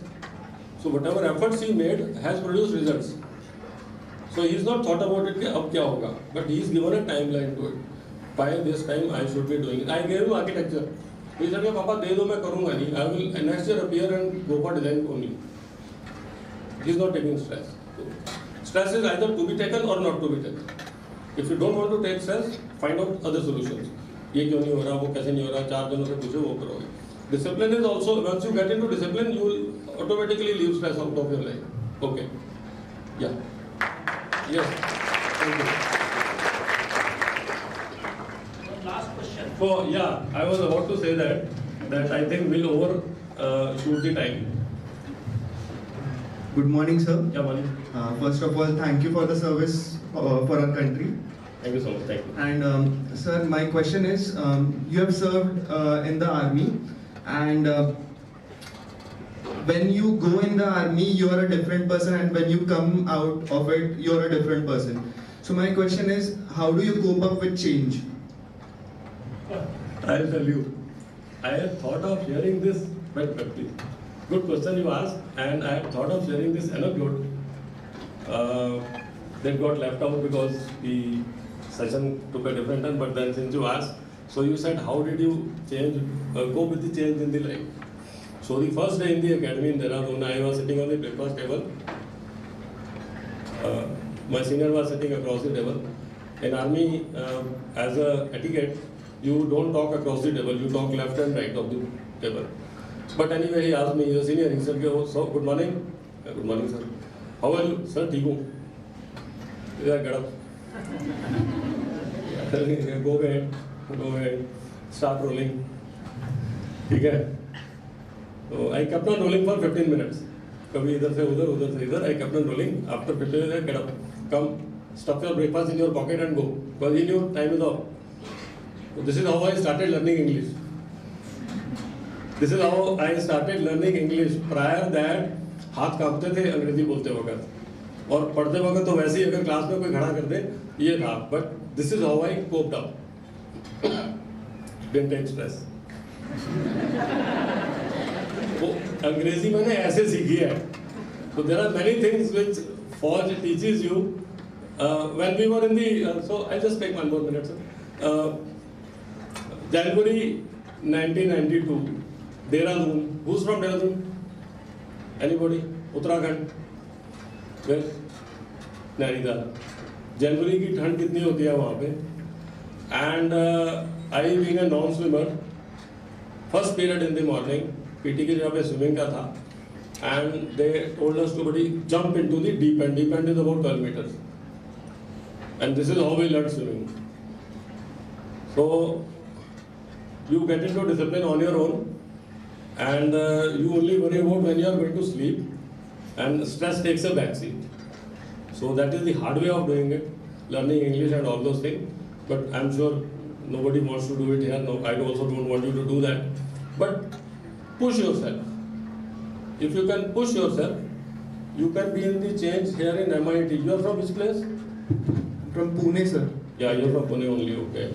So not much of a change for you, but for this lady who has come from Nainital, it will be a different change. She's come from a cold place. Suddenly, I am also sweating. So she'll also feel the thing heat here, the humidity here. but that's how you have to adopt to the change. Same thing I did with this thing, and same thing was the last question, how did you change into the corporate life from Forge? Thank you so much. I think I will stop it at that. And thank you very much.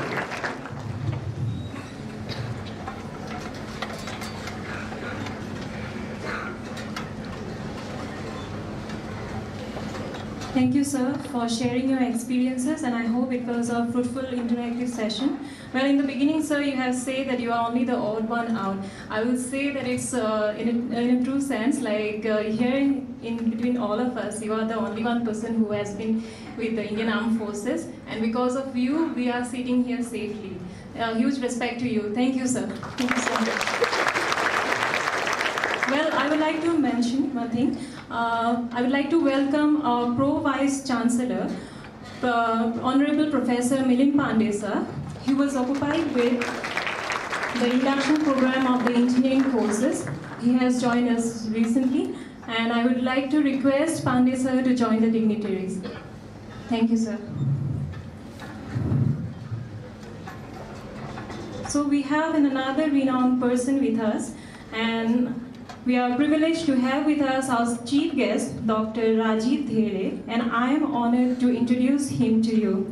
So Dr. Rajiv There currently works as an executive director at Serum Institute of India Private Limited. He has several publications and patents under his belt. His current responsibilities focus primarily on new vaccine development while mentoring the teams responsible for vaccine production.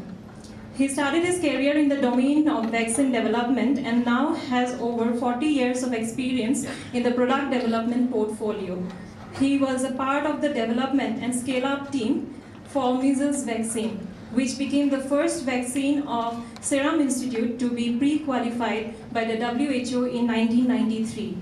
Later, he held a key responsibility in development and commercialization of H1N1 pandemic vaccine in an extremely short time frame.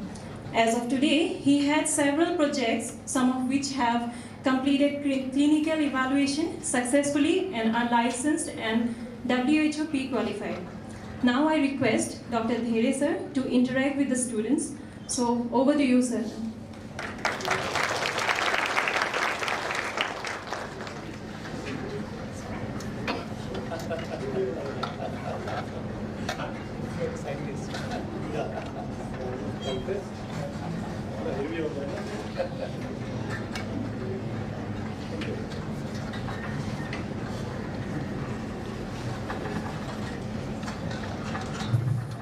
Good afternoon, good morning still. So thank you very much, respected dignitaries on the dais and friends. You thought I would share some wisdom. I don't know, as you grow in the age, people feel you have become wise. But I don't think I still have that much courage to share my wisdom because I don't have enough. That said, you can gather a lot of experience, if not wisdom, and I would like to share my experience with you, maybe in 10-20 minutes. So it's a span of all 40 years, my career in microbiology, pharmaceutical industry, vaccinology, HR, and so many other things. So it will be, I will be a little hurried. First, my confession to Colonel Sir, I'm indisciplined, so I'm a scientist. And the proof is I really came late 5 minutes today, so I was definitely not in time, not on time, but of course late. So sorry for this. I will try and, at this stage also, I would try and inculcate that discipline. I don't know till I die whether I will get there. But anyway, that said, I have been on the other side of the dais for all my career. So it is really a little embarrassing to stand over here and address somebody. It's always relaxing to sit on the other side. You can evaluate the guy, you can look at him, you prefer not to look at him, don't look at him, you prefer hear him or don't hear him. All those liberties are on the other side, and on this side you should appear correct, you should say correct, everything placed correctly, well decorated, well fashioned way. So I would be a little informal, and that is why I removed my coat, you must have understood. So be part of the other side. there is an advantage to be on the other side, and I learned it quite hard way. I should not be saying it to the students today, Professor Kali, sorry. I was a backbencher all my life. I was a backbencher. I don't recommend you to be a backbencher. You should be always first bencher. I used to be backbencher, but that gave me an advantage that I always used to be a relaxed person. I had to achieve nothing. I had to compete with nobody, and that gives me a little relaxed condition in all my education. So I never felt that I should stand first. I should get this many percentage of marks, or I should excel and get on the dais to get some gifts and prizes and all those things. So that was a relaxed journey, and all through my career from student till today, I made myself relaxed in every situation. Once you are relaxed, there are two advantages to it. You become a learner for all your life. If you become a teacher, not by profession, sorry, but if you become a teacher while you are interacting with your colleague, then you need to prove your point. If you are a student, it gives you an openness of the mind, and you can say, frankly, I don't know. If you really don't know, you don't know. But then if you confess to yourself that you don't know, then it opens the door for anything that is available in the world as a knowledge. If you go as a teacher, then you have to prove yourself to a point, and you attach yourself emotionally to a certain hypothesis, certain achievement or certain point, and that makes you a stressful person. Once you are a little stressed, then you become more dogmatic to your ideas, and then it closes the door for anything new, anything available around you. Sorry, with your permission, anecdote, Colonel Saab was saying, 3 Idiots is a very good film, and I saw it I don't know how many times. I used to see a lot of movies in my career also. So there was one sentence, if I am correct, correct me if I am wrong, Amir Khan telling his friend that ज्ञान ही ज्ञान है बहुत सारा आजू बाजू. You just go on collecting it. You should be open enough. There is no dearth of knowledge. There is wisdom everywhere, and if you are open, a more amenable personality. That sentence really has been my motto all through my life, and that gave me a kind of spirit that I can walk with everybody, I can work with everybody, and no issues with cross-functional exercise or achievement or getting help from cross-functional people. During my PhD days, I learned few definitions, and that will be very important for you, at least for the postgraduates. There are two words which we always coin without much understanding. There is the word science and technology that has been said so many times over here. So, is science and technology different, and how science become technology? And do you really learn science, or do you really learn technology? And the second thing is research and development. I have seen now, I must have interviewed more than 1,000 people in my life. So any postgraduate or any doctorate come for an interview, they say, I would like to do a research. So I asked, do you know research and development? They said, yeah, it's one and the same. If you really try and understand the difference between science and technology, and the difference between research and development, then you will try and understand the impact of your learning on society, the impact of your learning on your personal life, and the impact of learning as a whole for an industry, for a nation and everything. So please try and understand the difference between science and technology and research and development, and I'll give you some concrete example before we come to really understanding the science and technology and research and development. I learned working this, or rather understanding this terminology of science and technology during my postgraduate days. We had a very mixed course in those days.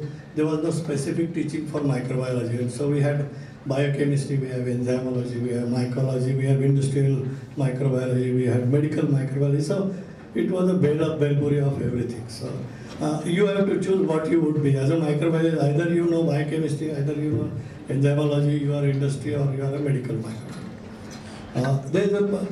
You must be having dissertation and project in your MSc days. So I chose one thing. I think my dissertation was alpha amylase. I don't know. Don't go into those details. Some of biochemists or chemists or microbiologists is an enzyme, and obviously you want to secure high marks. So students choose projects which will give them a good focus in front of teacher. As I told you, I was a backbencher, so there were some topic listed and the last topic was enzymology. So nobody picked it up, I picked it up.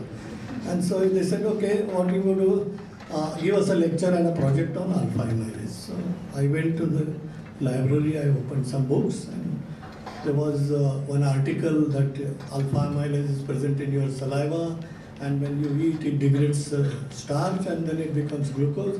And so when you choose something like roti or bakri, you will feel sweet because your alpha amylase degrades. That's a science. I was saying, okay, this is my cardinal principle and I will deliver a lecture on that. And then I learned that it's an alpha-1,4 linkage of starch, and the enzyme degrades it at some places. I prepared, at that time computer was not neither the project, so we had to prepare those transparency on the project. So we wrote some slides, colored slides and all those things. Actually I was the last person, so everybody was quite heavy like what you are today. So in a way good to me that nobody was very attentive in what I was talking, but one of my professor who used to give me marks, he was sitting next to in front of me. He was an enzymologist but a technologist from National Chemical Laboratory. After my lecture is over, and I, as usual, everybody asked, you have question, you have question. Nobody asked, obviously. Everybody wanted to go early, so nobody asked question. But then my professor told me, I have one question. So I thought, since he has given me that topic, he will not ask me something difficult. So he asked me, can you give me few milligrams of alpha amylase? And then I said, I never thought of it. I can't take out that I have my saliva and I will give my alpha amylase. So I didn't know from where this alpha amylase would come from. And then he said, I can barely give you 5 out of 20. But if you tell me next week how will I get some milligrams of alpha amylase, I will push it to 10. That was, he was very gracious, put me at 50% at that time. And there I realized that I have stopped thinking about what I should be doing when some topic is given to me. I have to go through an end-to-end kind of thinking, that if the word amylase is given to me, there must be something before that word and something after that word. So the first lesson I learned is, yes, there has to have an end-to-end thinking. See, you are embarrassed in front of your colleagues. In university, there used to be a mixture of students, some favorites, some non-favorites. Everybody sits in front of you and then you are embarrassed in front of them. I felt bad. And then I went to the professor and said, I'm sorry, I didn't realize that you wanted few milligrams, but you need to guide me from where I get this information. I said, this is what you are going to learn now. I'm not going to tell you from where you get this information. But do you know you have chemistry laboratories, you have protein chemistry laboratories, you have biochemistry laboratory, you have your friends. I mean, you go with them, have a cup of tea, cigarettes and everything. We never asked what they are doing. Go and meet them and they will guide you. That was my first lesson, that you cannot be master of everything. But if you are open, relaxed and have attitude that you don't know, then you can go and knock anybody's door and say, oh, I don't know. Can you tell me from where I get alpha amylase? He asked me to go to NCL. I went some professor. Of course, they didn't know how to produce milligram, but they gave me some engineering person that, okay, he will tell you. I went to him. He said, I don't know. I can run a fermenter, but I don't know from where alpha amylase is produced. So I went to another person. He said, I did my PhD onto it. I know bacillus will produce this enzyme. So ask this person. I went to him and ultimately I could gather an information. I don't know how to create milligrams. I never created that way. But then at least I had information that you need a fermentation. Fermentation requires some technology. And then you require some science where you know microbiology, that particular organism is going to liberate that enzyme. And you need to have purification and all those stuff. What I'm trying to tell you is, there is something called as end-to-end thinking, number one. Number two, you should be open enough to say, I don't know. That opens the door for you to get some knowledge which is outside. Everywhere there is a knowledge, you can get it. And third thing is, I started understanding that if science has to make impact, it has to go through a technology. So you need to have a technology to convert your idea, your concept, your drawing board or laboratory experiments to go into some product, then you require technology. And so that's the difference which I learned hard way. And today also I can tell you that the success that the institute got so far in last 40 years because they made a nice blend of science and technology. Without technology, science cannot make impact what it should be. Second thing is research and development. I will give an example which you all are familiar with. We made COVID vaccine. COVID vaccine initial research was in Oxford University. They developed that clone which had the adeno carrier and all those things. But it was a laboratory science. When there was a pandemic, they said we have never reached beyond maybe 10,000 doses in a month. But the science works. They know that the science works. But they wanted somebody who can scale it up using the technology of fermentation, purification, freeze drying, preservation and all those things. We had pool of people who are well versed with technology. They may not understand initially how the Oxford clone came, but we knew once you have a cell strain, you can use your technology and scale it up to a level that you could distribute this vaccine all over the globe, billions of doses in a short period of time. It was only because there was somebody who is doing research and there was somebody who had acumen and skills to develop it to make an impact. And so you need to decipher that there is something called as science, there is something called as technology, there is something called research, and there is something called development. If you can have a nice blend of both these things, you are sure that you can make a much bigger impact in your own life, on the society, and as a person as a whole. I should not be saying all those things, but I had an opportunity to work with several people, engineering people, air conditioning people, freeze drying people, biochemistry, protein purification, hardcore pharmacologists, hardcore microbiologists. If you are relaxed and if you are open for suggestion, then everybody is at your help. Leadership and identity that every student wants immediately after post-graduation or graduation, you will not get that identity. If you pass a pharmacist course, you feel that pharmacist is your identity, or you are a microbiologist, you feel microbiologist is your identity. But these are identity with the piece of paper and the type of knowledge that you acquired during your course. In real life, your identity comes by what you do, how you do, and with what you do. Today, many people do not know that I come with a background of microbiology, then I did virology, then I went into technology. So all these are not my identity. There is no such identity as such which comes after a degree. But the identity comes what you do and what impact you have on your work and in your society. So if you are relaxed, if you are open, you can build a team, and only person who can build a team can become a leader. Leadership becomes your identity, and that is what you call as an achievement in life. I had several failures and several achievements, if you feel it is called as achievement, in my life, but I never stopped just because I had a relaxed kind of mind.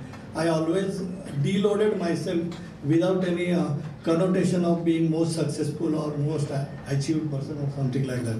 That gave me a courage to accept the things as they come. That gave me a courage to deal with all successes and unsuccesses in my life.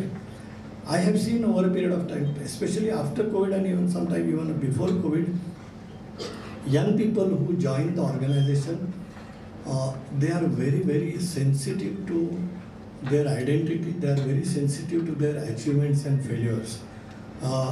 This was not present in my days because nobody cared probably at that time whether I feel good or bad in my mind. But today, parents are quite sincere about mental status of their kids. The family is also thinking about how mentally and physically their their children are. And surprisingly, we also deal with such psychological,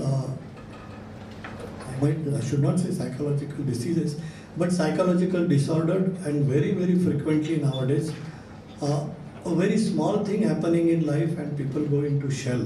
I'll give you an example. This is what the life is all about. I had some 160 people in one of the departments. These are doctors, few of doctorates, few postgraduates, and there are annual increments and appraisals. So I usually used to give letters. Nowadays it is electronic, they come on your email. So I gave somebody a letter and he was having hypothetically 10,000 rupees an increment. He said, "Thank you very much, sir. You recognize my skill set," and all those things which usually you do when you get a check of 10,000 every month. You are very happy. Next day he brings me Kaju Katli from Chitale and then says, "Well, fantastic, sir, 10,000, 10,000. Happiness everybody around. One of his colleague was sick and he joined after 1 week. And I gave him his letter. I don't know what made HR think that somebody is better than the other one. He was having an increment of say 12,000 rupees. I went to him. He also made a sermon. "Thank you, sir. Great. You recognize my potential. Everything happy, happy go lucky, good." Next time he also brings me Kaju Katli. I eat Kaju Katli. Very good. Thank you. Third day the first person comes and in tears. You won't believe it. This is a real life thing. He's in tears and he said, "Sir, either I am bad or good." I said, "Why? I just gave you a letter." He said, "I must be something bad compared to the other guy, or I am not up to the mark in your mind. So you made a difference between me and him." I said, "One day back you gave me a Kaju Katli, you thanked me profusely that you got 10,000 rupees increment. The other day you learned that somebody got 12,000 and now you won't believe she was in a shell for maybe 8-10 days. 2 days he didn't come for the work. His father called me. Something has gone wrong in the company. Love break usually is parents worry. So they were saying, "Do you have somebody over there and is he a love breaker?" I said, "No, we have 1:50 or 1:100 male to female ratio in our company. So likelihood of this is also less." And then I called. Sorry. These are the facts of life, and this is how the parents take care. I mean, the first thought comes in their mind is a break from either side. So I called father and I said, "There is nothing of this sort." Because I called the other person and I said, "Do you have a love break? Do you have even opportunity to make love and then break?" He said, "Nothing of that sort." So after a lot of discussion with, he said, "Sir, I felt very bad that I got 2,000 rupees less than my colleague. Both of us were in the same class. He secured some percentage, I secured some percentage. So how come we got difference? So I am not up to the mark." Okay, we adjusted and gave him 2,000 bucks. But the moral of the story is, with slightest failure or lacunae, people become very upset. And this is what I see young people coming out of university and colleges. It is becoming really very, very, more or less popular, you can say, that people are very much sensitive about the successes and failure. My advice to you would be, you define your own success and compete with yourself rather than competing with others. There are no 100% successes. If you see my 40 years career, I have failed several times. And maybe 5 out of 50 there was a success. But I never felt bad when I got on success and never felt more enthusiastic that I got something. Now I'm working on second generation of COVID vaccine. The first COVID euphoria is over. I mean, you just cannot cling yourself to a so-called success for lifetime. It comes and goes. If you are stable enough mentally, if you are relaxed enough mentally, then I think you can face the life very well, and then success will follow you. You don't have to follow the success. And people will recognize you if you have really done something good, so be it. And if you are happy with what you have done, that is the most successful thing in life. So open your mind, be relaxed, don't take life very, very, in a difficult way. Must be a relaxed one, but at the same time, be sincere to what you are doing. My professor used to always say that your work is your signature. So if you can attach yourself, your personality and everything, what you do to your signature, then life is done. So I think my time is over. There are not many things which I could do, I could say, but I think this is enough for today. Thank you very much for listening.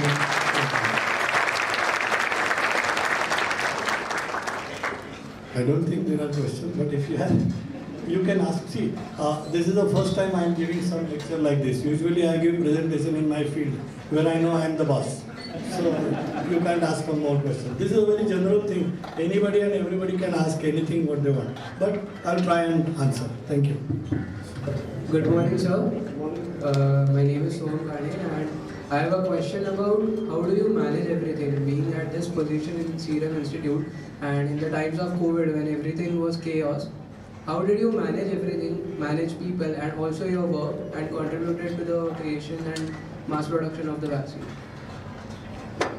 I don't know how we managed. But anyway, I'll give you one anecdote and then you'll probably understand. There was a fire in our company and there were some gas cylinders inside the laboratory. So as the fire broke, me and few of my colleagues, we broke a glass, we entered, took out the gas cylinders and everything. And then the fire was doused and everything was hunky-dory afterwards. So the chairman called me next day and he gave me a gift of 5,000 rupees.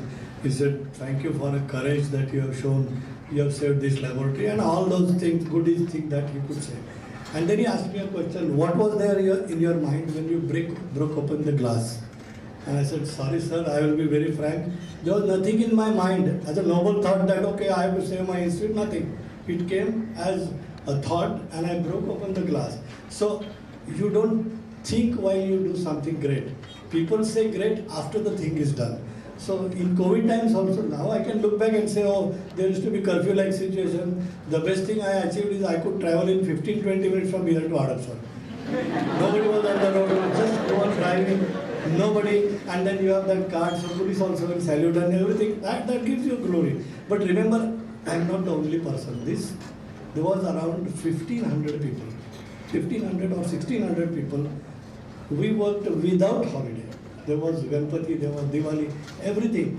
1,500 people tirelessly worked for nearly 17 months continuously. There were COVID cases while we have done that thing. But the achievement is nobody knew that they are going to do something big that could be afterwards clapped by people. They just wanted to do it and we did it. Now we are realizing, oh, something great has happened, but not during that time. And we could manage because people have, see, anybody and everybody, you go with a team and they have some inner core of commitment. Not exactly everybody is, trying to avoid work, but they have commitment within them and they always obey that commitment. So with all those odds and 1,700 people working, all 24/7, 365 days, we could achieve. Why we could do it? Two things. We had infrastructure, we have people with knowledge, and third, a team with commitment. I think these three things came together and we could achieve it. So I'm just standing as a front man. There are 1,700 people behind me. With those efforts, we could do it. But the teamwork is the best one.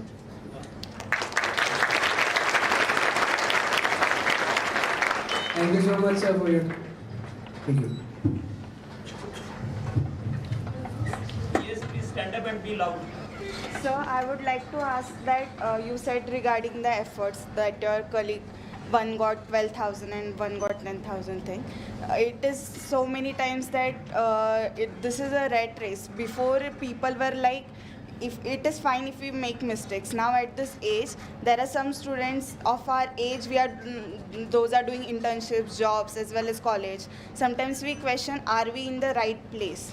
Because sometimes some get into the entrance exams, some are not able to.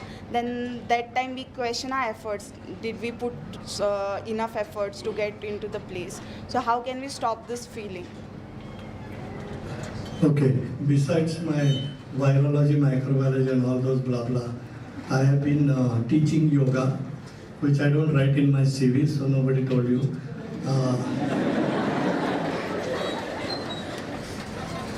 There's a more of a philosophical thing. Yes? Ultimately, you need to define yourself, what you want to do in life. Having said that thing, not that every time you fix something and you will achieve it, But unless your thought process is matured enough to deal with the situation, I think you will come across with all those things. There will be temporary bad feelings, embarrassment, shamelessness, all those things you will encounter. But if you have maturity and a correct and open thought about your life, which probably yoga teaches, then you will be able to be better equipped to deal with such situation. But I must tell you that we have affixed different kinds of labels for our achievement. And when I was masters, then somebody told me, oh, this is halfway education. Unless you do your PhD, nobody is going to evaluate you. After I did my doctorate, then they said, no, you should have a postdoc fellowship somewhere.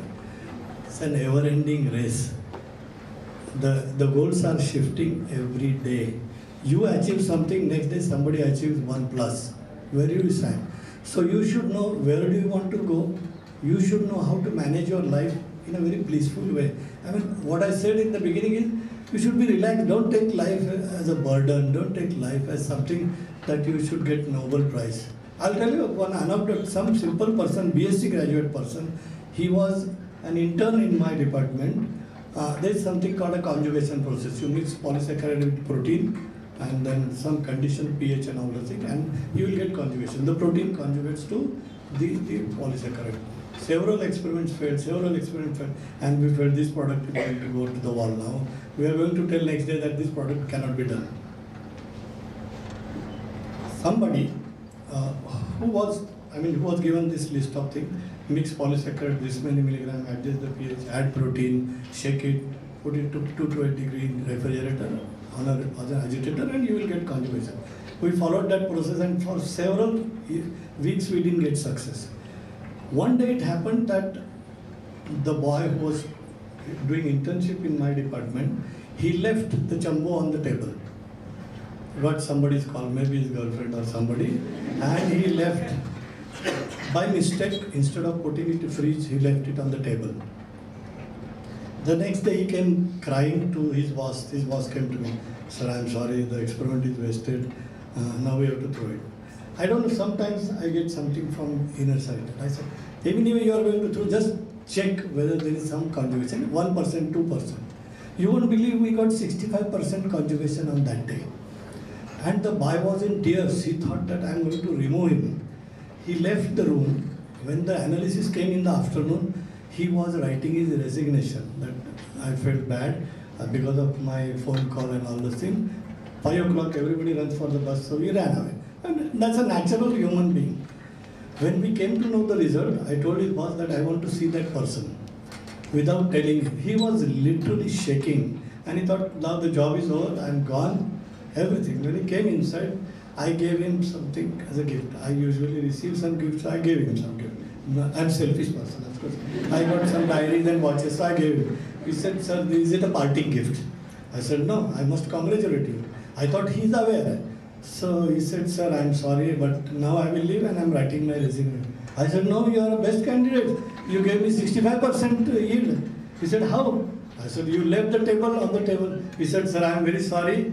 I left it unintentionally on the table. Actually, I should have kept it in the fridge. So what was he feeling as his unsuccess was the best thing he could do in his life. Act is same, situation is same. It is how you perceive that thing. I perceive it success because there is some connotation to it. Tomorrow if somebody instead of room temperature leaves it in the fridge and it gives me something good, act is same. How you perceive the situation, that makes you successful and then ask you to deal with such situations. So you need to be relaxed, open in mind, throw away all those burdens that you are the best in the world. You are the worst in the world, then everything comes on you. Once you take a position that you are the most successful, best achiever, best person in the world, then you need to carry that burden to prove yourself every now and then. But if you are simple, relaxed, I don't know, I will learn from you, I am ready to learn from you, but then the life is very smooth, relaxed, no issue, no tension. Thank you.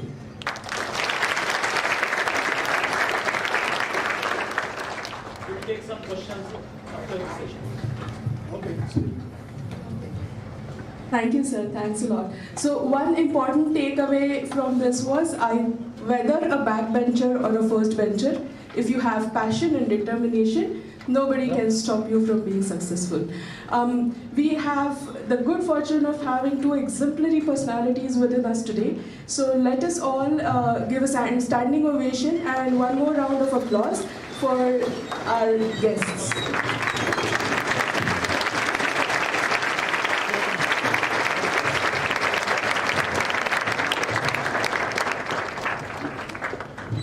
Thank you to both of you, sir. It was an honor to listen to you guys. Moving ahead, now we have an inspiration for all of us, the faculty members, and a very favorite amongst the students, our Pro-Vice Chancellor, Professor Milind Pandey. I request him to come and address the audiences.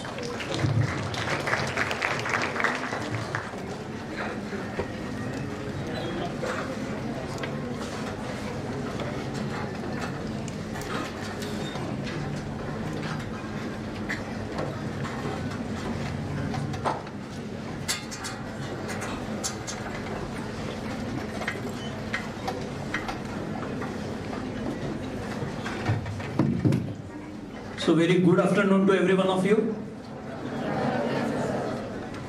आवाज थोड़ा सा और I understood 10:30 we started, it's almost now 12:10, but still now you are a part of MIT, right?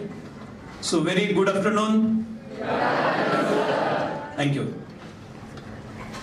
So now let me tell you what is MIT stands for, right?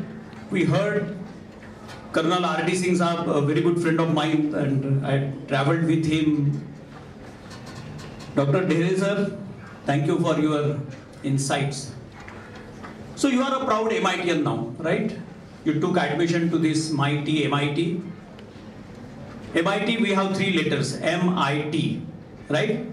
If you remove I from MIT, what remains is MT. Correct? So my friends, you are here to put your I into MIT. What is that I? That I is innovation, incubation, instinct, inspiration. MIT WPU will give you the platform to perform. MIT 40-year-old institution. We started on 5th of August 1983, and recently, coming 5th of August 2023, we will be celebrating the 4 decades of academic excellence.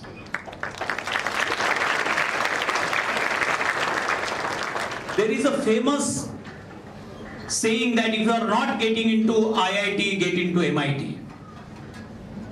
Over the last 40 years, this institution started by the academician, not by the politician or industrialist. From day one, the entire focus was on the research. If you see the name of the trust called MAER, M-A-E-E-R, Maharashtra Academy of Engineering and Education Research. And that research word got very, very importance in these 4 decades of academic excellence. MIT, inspired by the MIT Boston, Dr. Vishwashanti Karad, the founder president and the UNESCO chairholder, who thought of this institution way back on 14th April 1982. He wrote one article in a newspaper, and 1983, the first ever engineering college given by the then Chief Minister, Vasant Patil, and that was MIT, the first engineering college in the state, started on 5th of August 1983. More than 1 lakh alumni. If you ask me what is the spectrum of MIT, 80 institutions, 82,000 students, 6 universities, 10,000 staff, more than 1,000 acre of land, and proud alumni of 1 lakh alumni. They are contributing to the global. So this is a spectrum. You should feel proud. I congratulate you for getting admitted into this MIT. And I also congratulate your parents who decided to get you into MIT. So MIT, it's a dream for many of the students. To get into MIT is a dream because of its values, because of its culture, This institution practicing the prayer. I'm sure you heard the prayer in the morning. The prayer which is beyond the caste, creed, religion and boundaries of the nation. This prayer is compulsory on this campus. When we started this prayer in 1983, many of the students, they came, "Yeah, kuch prayer hai, kya hai, kyun hai, why? Why should we do it? Why should we participate in it? We are the generation G. Kaun guru, kaun shikshak?" So the entire MIT team, under the guidance of Dr. Vishwashanti Karad, we convinced the students that remember your mother is your God and participate into the prayer. Over the last 40 years, the campus starts with prayer. Why I am telling? This is the discipline. You have to respect the prayer. Wherever you may be in the campus, you have to stand still and you have to listen to the prayer. Failing to do, our security person or जो भी आपके आजू बाजू में discipline coordinators होंगे, they will pick you up, they will take you to the management, we will give you the money back with the interest on it. We will say, we will call your parents, भैया आपका बच्चा बहुत बड़ा है, हमारा institute बहुत छोटा है, आप अपने बच्चे को किसी भी कॉलेज में एडमिशन दीजिए. So first thing, you have to respect the prayer into the campus. The discipline at its core, the uniform. The uniform has to be followed. This is the institution with the difference, I will tell you. We are not just training the minds, we are transforming the hearts. That is the principle. So many activities. The sessions beyond the classrooms. Lot of sessions we are doing for you people, and that is called Degree Plus Plus.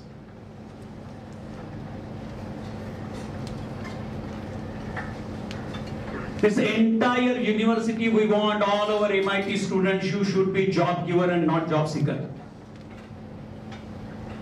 बहुत अच्छे से doctor Dhole sir ने बात किया. AC and BC, these are not the old definitions now, after Christ and before Christ.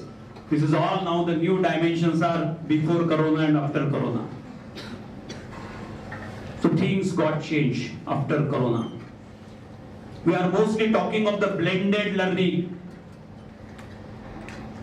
We are talking of the twin campus. We are talking of the technology in education. The first university who started implementing national education policy. So many things, my friends, but discipline is very, very important here. You have to follow. Let me tell you, not a single incidence in last 40 years of smoking, tobacco chewing, non-veg on this campus. Whatever happened after the boundaries of the MIT, I don't want to comment on it, but within these four walls of this campus, this will not be tolerated at all. No smoking, no tobacco chewing, no non-veg. This is the 100% vegetarian campus. Even if the international speakers used to come, we said, boss, yeah, aisa hai, this is our culture and you have to respect it. Second thing, so many things in due course of time we will tell you. But we want all our students, they should be physically fit, mentally alert, intellectually sharp and spiritually elevated. This campus, the first year students of UG and PG, yoga is compulsory and mandatory. At the one go, 7,000 students, they will be performing yoga. We have the 100+ yoga teachers here and it's a compulsory part of it. Yoga, meditation, prayer. That's why I said, this is the university with difference. We are transforming the heart, not just training the minds. We want all our students, they have to have the innovation in head, compassion in heart and passion in belly. The complete coordination between the head, hand and heart for the able and noble cause of education. And this is what we are trying over the last 4 decades. Our founder president, Professor Dr. Vishwashanti Karad, who was a proud student of Government College of Engineering, Pune, way back in 1962. He did his bachelor's in mechanical, master's in mechanical, then PhD from the Washington DC. The institution started by academician. And that is the difference, my friend. We want every student should be professionally sound, socially responsible and spiritually elevated. When I say socially responsible, so many activities we are doing on this campus. We are the firm believer that education will not happen within the four walls. The education will happen beyond the classrooms. So many activities we are doing. I will not spend much more time on what are those activities we are doing. But very rightly he said R&D. What is R&D? But trust me, many of us, we are not able to distinguish between 3I, innovation, incubation and invention. All my postgraduate students, try to write it down. What do you mean by innovation? What do you mean by incubation? What do you mean by invention? And this university, my friend, we are working on those concepts. We want all our students should be entrepreneur. You know, there are 4 categories of students called CDEF. What is CDEF? C, those who are taking admission for the campus recruitment. Both companies आती है यहाँ पे. More than 300 companies. They are coming for your placement and internship. Compulsory internship. यहाँ पे हर एक बच्चे को internship मिलना ही मिलना है. C, D, E, F. D is degree bundling, would like to go for the further studies. E, entrepreneurship, and F is freelancer. So this institution is trying to focus more on that entrepreneurship mindset. What are coming to your mind, how you are taking it from mind to market. Whatever you are writing on paper, how you would like to take it from paper to product. And whatever idea you are discussing with the students, how you can take it from idea to implementation. These are the 3 mantras. And that's why we are coming out with the SLDP. We are coming out with the co-creation. We are coming out with the hackathon. And we are also coming out a special program called RIDE, R-I-D-E. That is Research, Innovation, Design and Entrepreneurship. Ride the wave of entrepreneurship. And for that, my friends, you must listen, you must understand, you must undergo the technological trainings, whether you are the student of science, art, commerce, economics, but these are the 10 technologies which are dominating the life of everyone. Those are categorized as A, B, C, D, A, R, AI. What is A, B, C, D? A for artificial intelligence, AI for all. The AI is dominating. Chat, GPT, Bard, so many things. But A, artificial intelligence, B, blockchain, C, cloud and cyber, D, data sciences. Irrespective of your branch, the few courses you must do from the MOOCs. What is MOOCs? Massive online open courses. We have a licenses for it, EDX, Coursera. Maybe depending upon your performance, our faculties will give you those licenses where you can do these certifications.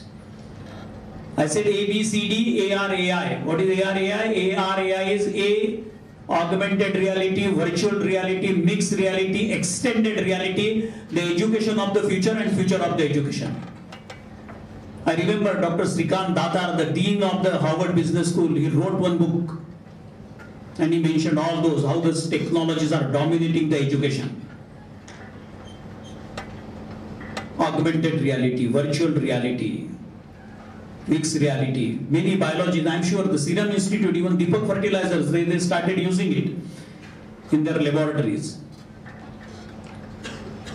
AR, AI, R, robotics, A, analytics, I, IoT. What is IoT? Internet of Things, Internet of Green Things, Internet of Everything. इस terminology आप लोगों को मालूम होना ही चाहिए. No option. I am the student of biology, I am a student of chemistry, ये सब इंजीनियरिंग के टर्म्स है. No, they are no more engineering terms. They are the terms of your daily life, of daily use. Mobile करते हैं आप, mobile use करते हैं. What is there? All IoTs. Smart city की बात कर रहे हैं. So my friends,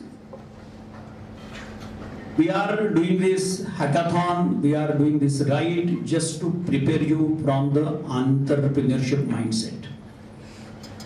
Again, remember one thing, those days gone when students used to take admission on their merit card.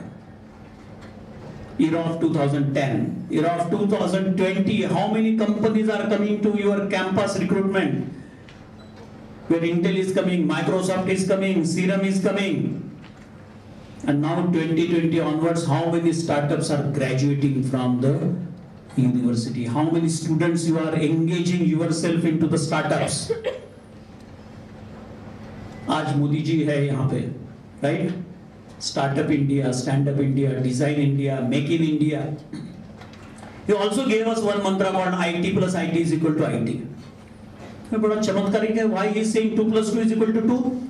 But when he said the innovative technologies plus Indian talent is equal to India tomorrow. If you would like to build up the India tomorrow, these innovative technologies has to be imbibed into the mindset of every one of you. And this MIT WPU will give you the platform to perform on it. MIT has to offer a lot many things you will not believe. I said the compassion in heart and passion in belly. So what I quickly do, how we are taking that hackathon and how we are doing that right. I have 2 videos I would like to show you. My team, Avinash, please play the video of hackathon, and I request all my honorable colleagues to move your chair on this side. Sir, chair को ऐसा move करिए इधर. Watch the video. You just put your chair here. Yeah.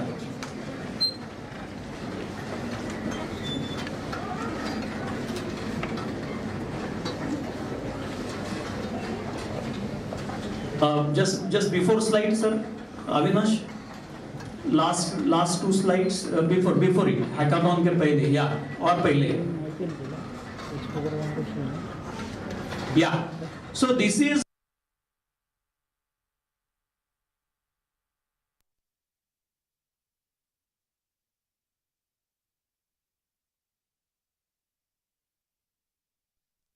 excellence here.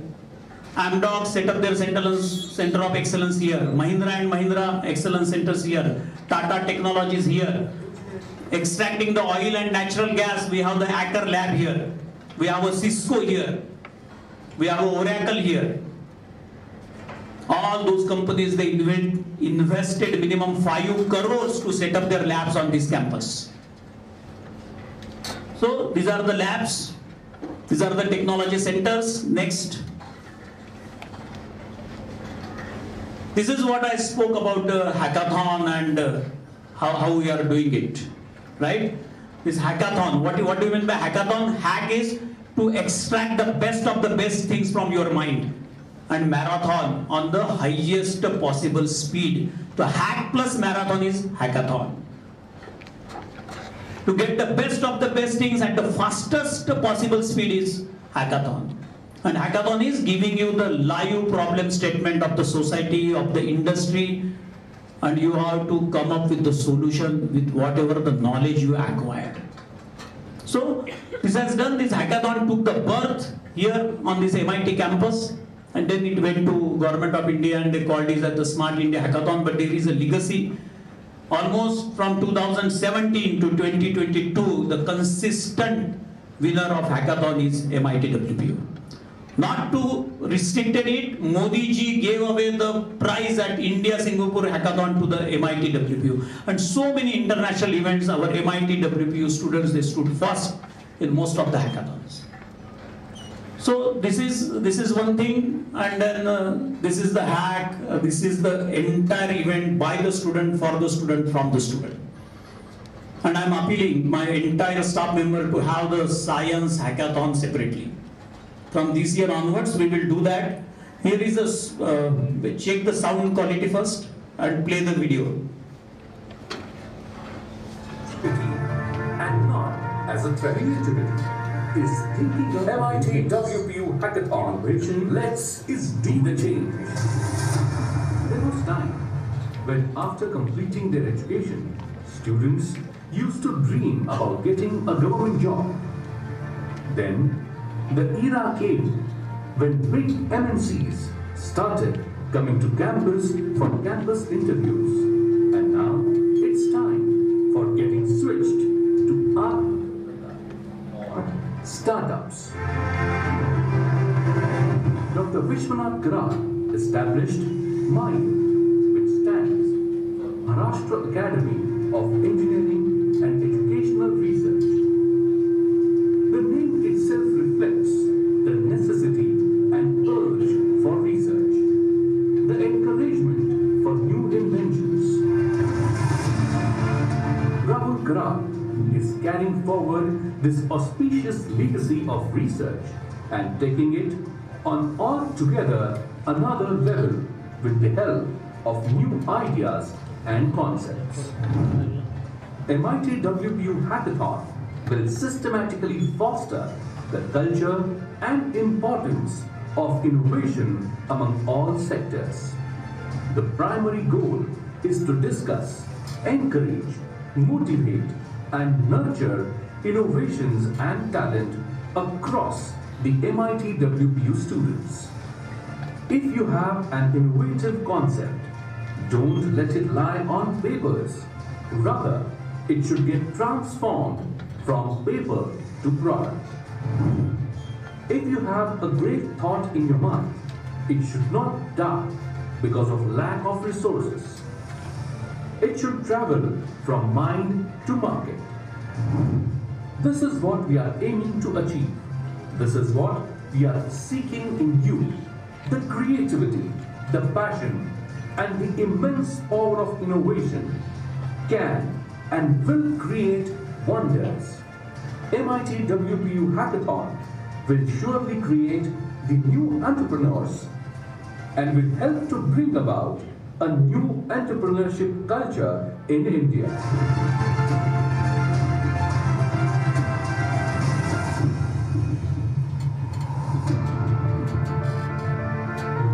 After all, innovation is the ability to see change as an opportunity and not as a threat. MIT WPU Hackathon. Let's be the change. So be ready for it. Very soon we are announcing this hackathon competition for MIT WPU Science Faculty. I already started for the pharmacy separately, for the media separately, for management, for engineering, and this year we will also start with the science. So the right, as I mentioned, research, innovation, design and entrepreneurship. This is just to train your minds. मैंने जो भी M2M बोला, mind to market, idea to implementation, paper to product. This is all the capacity building workshop for every one of you. And through this capacity building workshop, we will challenge your mindset, we will give you the problem statement, and we will ask you in a group of 5 to come up with the solution. And the MIT WPU management will fund you for that each and every idea. So this is what, and this is all the 5 days, 30 hours, 2 credit program every year mandatory for the students. And then we are majorly focusing on healthcare, agriculture technology, sustainable energy and retail. So we are covering all the aspects of MIT WPU. So, and this each and every session in this ride followed by the exams through your mobile itself. वो professor ने क्या बोला, वो entrepreneur ने क्या बोला, you have to listen it very carefully and you have to write the answer based on whatever he has delivered, whatever he has said.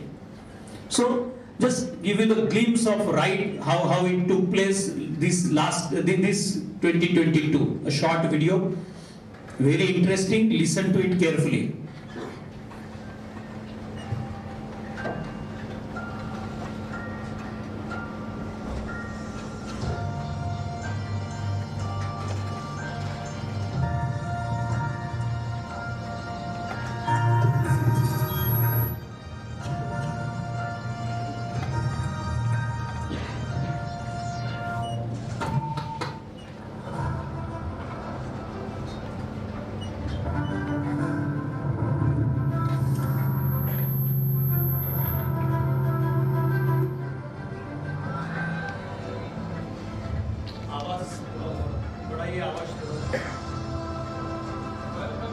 of annual 5-day Innovation Conclave, RIDE 2022.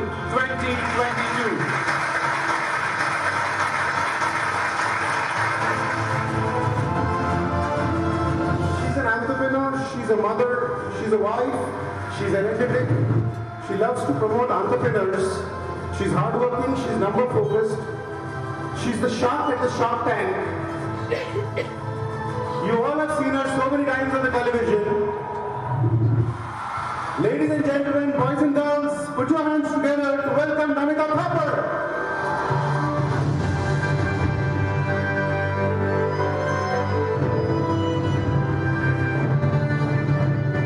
What they need is the right mentorship. What they need is capital.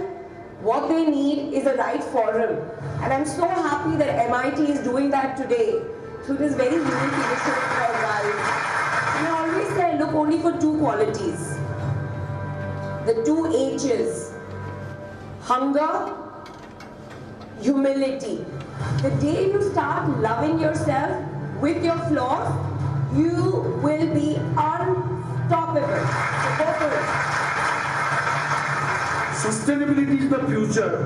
Any kind of innovation in sustainability, customers require that thing, and you should think of that thing in your future endeavor. Unification of science and spirituality alone can bring peace to the mankind, can be truly achieved. That how this startup and innovation culture can be built up. Soul is that mechanism which makes you think, and mind is the controlling factor to make the brain promote and understand the mechanics.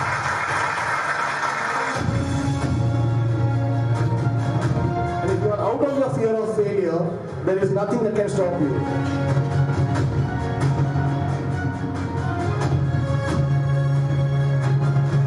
Till you graduate, there are immense opportunities as students. And after you graduate, you realize that, oh shit, I missed on so many opportunities.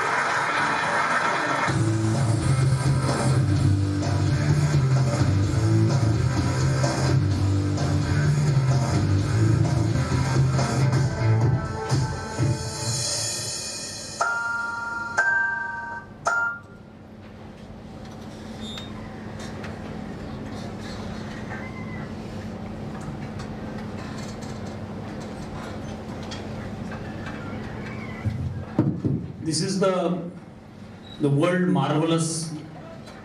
This is known as a world peace dome created by our founder president Professor Dr. Vishwashanti. Very soon we will be taking you to this world peace dome, but recently let me tell you, we are organizing the G20 Interfaith. Lot of G20 you might have heard of.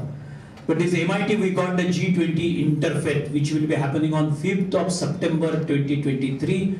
And this MIT WPU, we got that honor to host G20 Interfaith at this World Peace Dome. So this is the world largest dome. This is the spiritually oriented scientific laboratory. This is the scientific laboratory to promote the culture of peace in the world. We are talking of the World Peace University. And this is the monument dedicated for the promotion of the peace, for establishing the holistic, peace-loving global society. And that is the aim of our founder. बहुत चीजें बात कर सकता हूँ, लेकिन I will again play a film of 1.5 minutes, and then I will stop here. But जाते जाते I would like to tell you, now you are a proud MITian. You are a part of this MIT WPU. You have to decide what you would like to do in your life. We have, मैंने CDF का formula आपको बोल दिया. But our focus is to imbibe that entrepreneurship skill. That's why MIT TBI, MIT Technology Business Incubator, we started way back in 2013. Till the date, more than 54 startups, they graduated from MIT TBI. The students like you, they came up with some ideas, and MIT WPU gave them a platform for converting that mind to market, your idea. बस खाली आपके दिमाग में इरादा पक्का होना चाहिए. You have to be very much convinced, convicted इरादे क्या कुछ नहीं करते ये इरादे, इरादे क्या कुछ नहीं करते ये इरादे, इंसान को कामयाब बनाते इरादे, नाकाम बनाते इरादे। मगर जज्बा हो अगर कुछ करने का तो पानी में आग भी लगाते हैं ये इरादे। So let us take that pledge. You will be coming up with that firm irada. I would like to become this, and MIT WPU is here to give you a platform to perform. So thank you so much, and I will be playing this video about the World Peace Dome. आवाज बढ़ा दीजिए।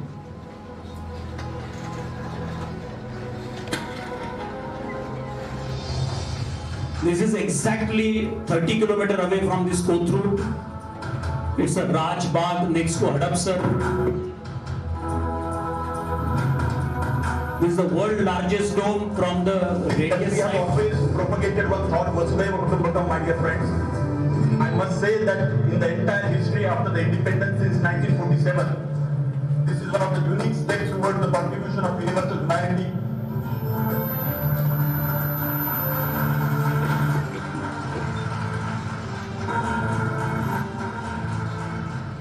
I appeal to the Vice President and Honorable Chief Minister to recognize this World Peace Dome as a structure of national and global importance and support to promote it in such a way that it evolves as one of the prominent tourism destinations of the world.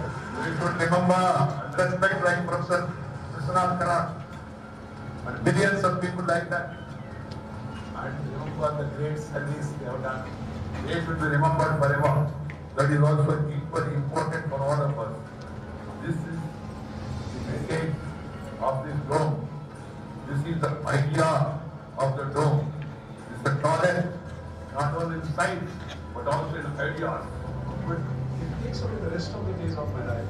In one day, where I can come back and look at this magnificent dome, magnificent message to the rest of the world. To me, it's not just the biggest dome in the world. To me, it's the biggest idea, the biggest message to the world. Science without religion is lame, and we all know this: religion without science is blind.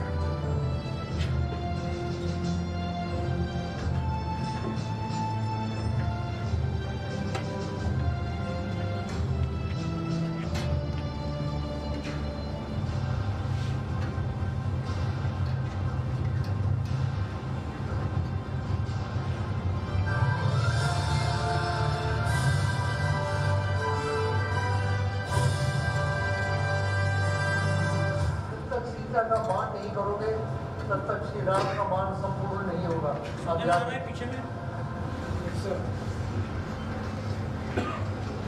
केवल जय श्री राम से बात नहीं बनेगी, जय सीताराम कही। हमको लगता है कि आज गांधी की मोर्चा है, जो कोई हो सबका इशारा विश्व शांति का है। विवेकानंद ने कहा है कि 21वीं शताब्दी में मेरी भारत माता ज्ञान का दालन बोल के उड़ाएगी। इट विल बिकम अ विश्व गुरु इन द 21st सेंचुरी। उसका छोटा सा उदाहरण, छोटा सा सिंबल यहाँ बन गया है, ऐसा मेरा मानना है।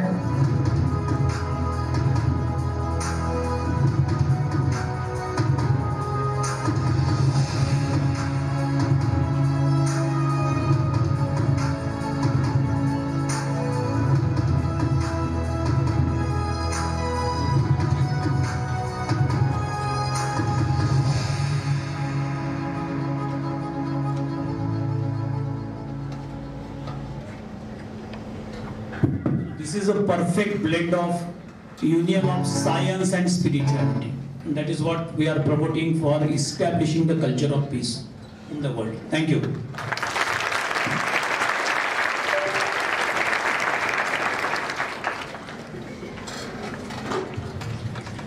Thank you, sir, for your inspiring words and for guiding all the students today.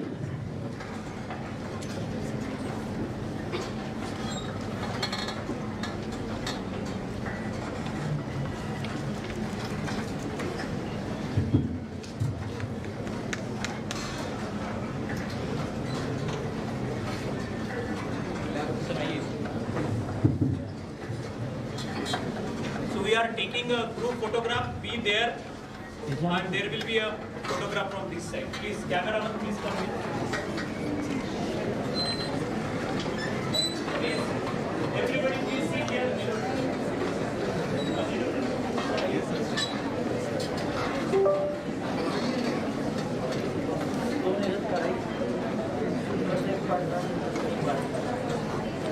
Modi cap table Modi cap table आपण मर्ज करते अलग अलग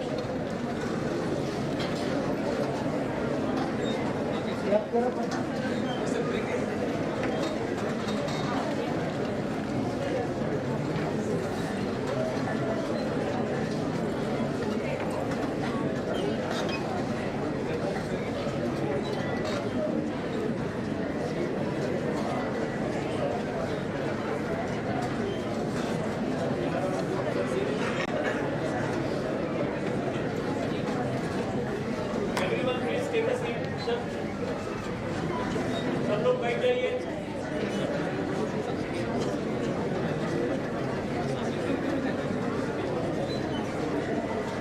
चलो, look into camera. Smile, everyone.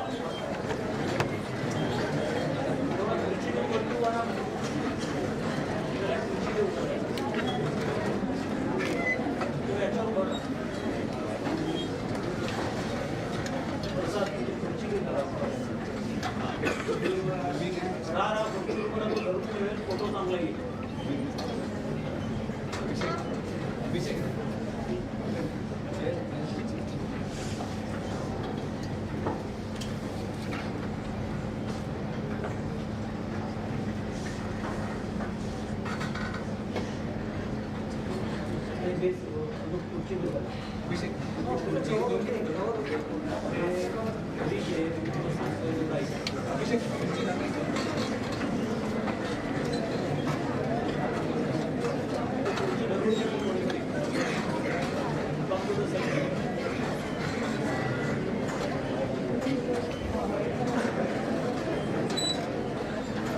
Silence, please.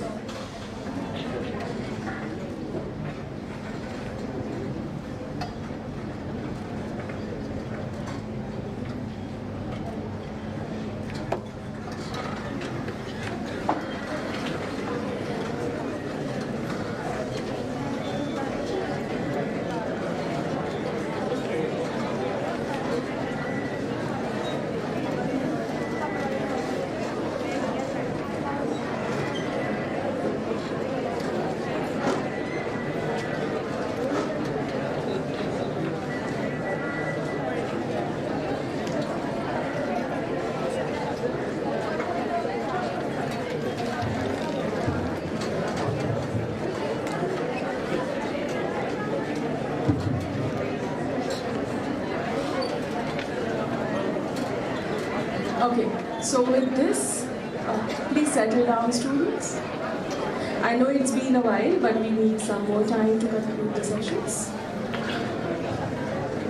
Please settle down, everybody. Settle down.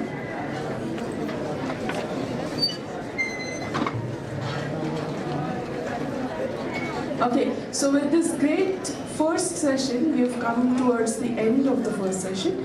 I now call upon Professor Wasi Sheikh, Associate Dean, External Affairs, to give the concluding remarks.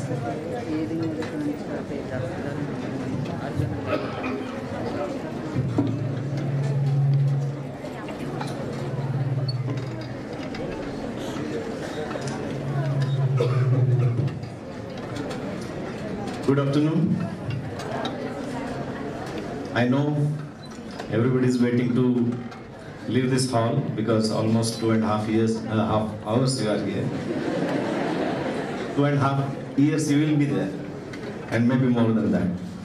But okay, I'll start this concluding remark with a shairi, of course borrowed from someone. मंजिल उन्हीं को मिलती है जिनके सपनों में जान होती है। मंजिल उन्हीं को मिलती है जिनके सपनों में जान होती है। पंखों से कुछ नहीं होता, हौसलों से उड़ान होती है। So distinguished and honorable guests, faculty members, and most importantly, the lovely students sitting in front of me in this hall, those who are going to embark on a very incredible journey of maybe 2, 3, 4 years, not as a backlog, but as per your course choice. Before I forget, at the outset, I would like to express my gratitude to everyone, those who have taken efforts to organize this program in such a beautiful way. So I thank all the faculty members, non-teaching faculty, staff, volunteers, and of course, our highly experienced and esteemed guest speakers. And of course, all of you, those who have made it to come here and attend this program today from all over the locations of India. We are really fortunate to have guests like Colonel R.D. Singh ji, who is the Senior General Manager in Deepak Fertilizers, Dr. Rajiv Dhere ji, who is the Director R&D, Serum Institute of India, and our own beloved Pro-Vice Chancellor, Dr. Milind Pandey sir, for their valuable thoughts. One common thing, I will not take much of your time, but one common thing that I have drawn from these two esteemed guests, and I think that is the key to success, is that they taught us to be relaxed and enjoy and achieve your goals in life. Both talked about be relaxed, don't be in a hurry, don't take stress, everything will be fine. So that is the takeaway. Of course, they talked so many things. They talked about science and technology. They talked about you should respect your teachers, be on time, and they shared their own experiences.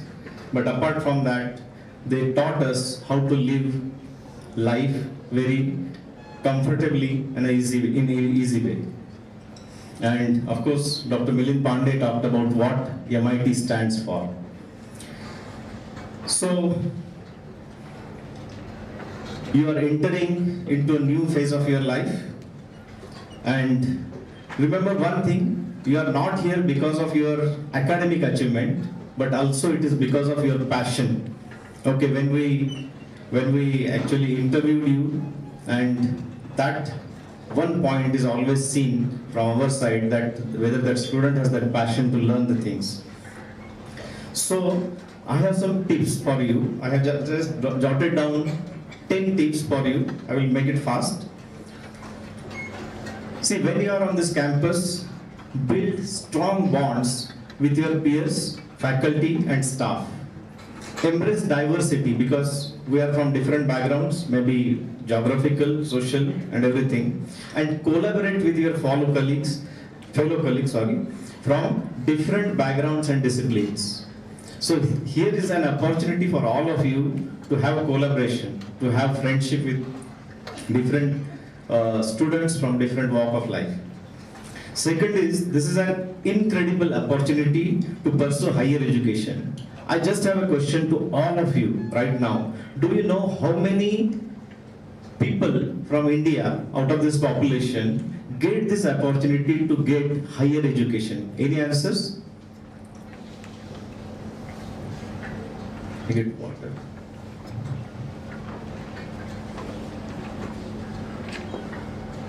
I want to know the answer. How many students, or if you look at the overall population, how many of them really get an opportunity to get higher education? Any guesses?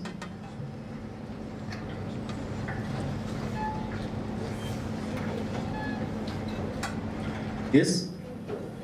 10 to 15%. Any other guess? Guess it randomly. This is not an examination. What is it? 25%? Okay. Last chance. How do you arrive at that number? Random guess. And sometimes random guesses are correct. So it is just below 3%. So that's the reason why I said this is an incredible opportunity for all of you. Not everybody is fortunate like you to get higher education. And this number is, as I said, it is little below 3%. For girl students, it is less than 1.5%. I'm talking about total population of India. Then third point is set your goals and aspirations. It is not only about acquiring knowledge, it is also about personal growth and development. So make your personal growth here. There are so many things apart from just studying. So you need to be an all-round personality. Fourth point is MIT WPU is not just about textbooks and lectures. Get involved in extracurricular activities. Why I am telling all these points is because you should be aware of these things happening on campus and you should not miss any of this. That's the basic reason. So you can be part of clubs, you can be a part of organizations, competitions, so many things happening on campus. You have seen the video just now. So you can participate in almost all programs happening on the campus. So these activities enrich your experience. They help you to make new friends, develop valuable skills, and discover your true passions.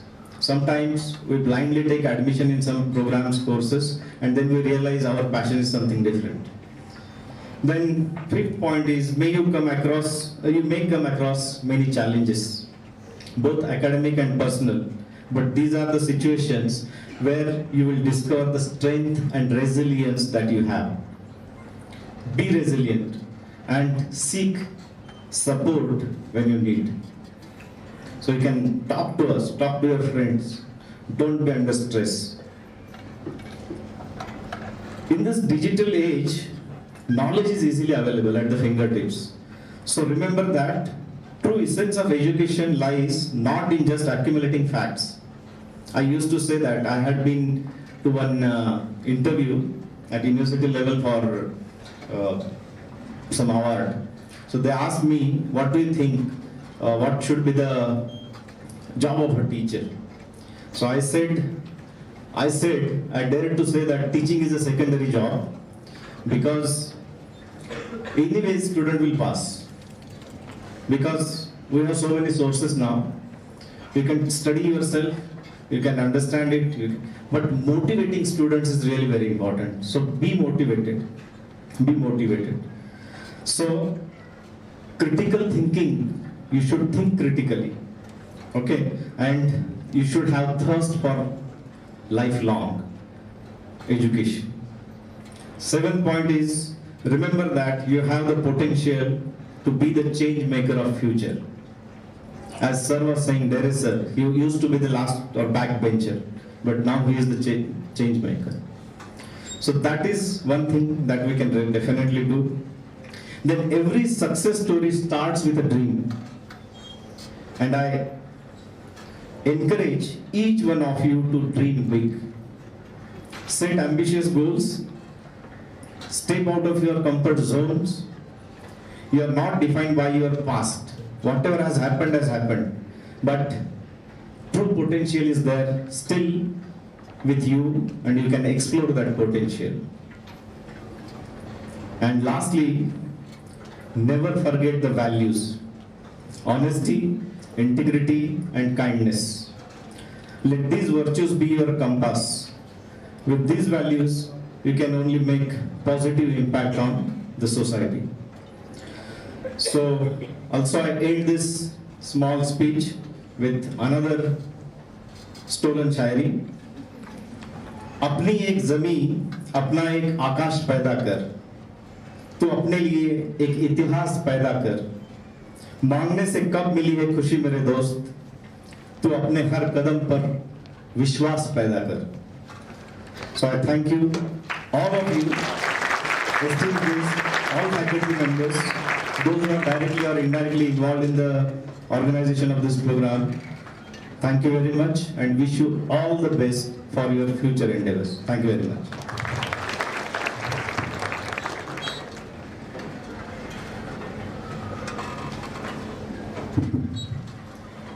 Thank you, sir. So with this, we come to an end of our first session. We have much more to offer to you today, but let us break for 2 minutes. We'll be back in the auditorium for the next session. Okay. We conclude the first session then. Thank you. Thank you, everybody.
University, MIT WPU.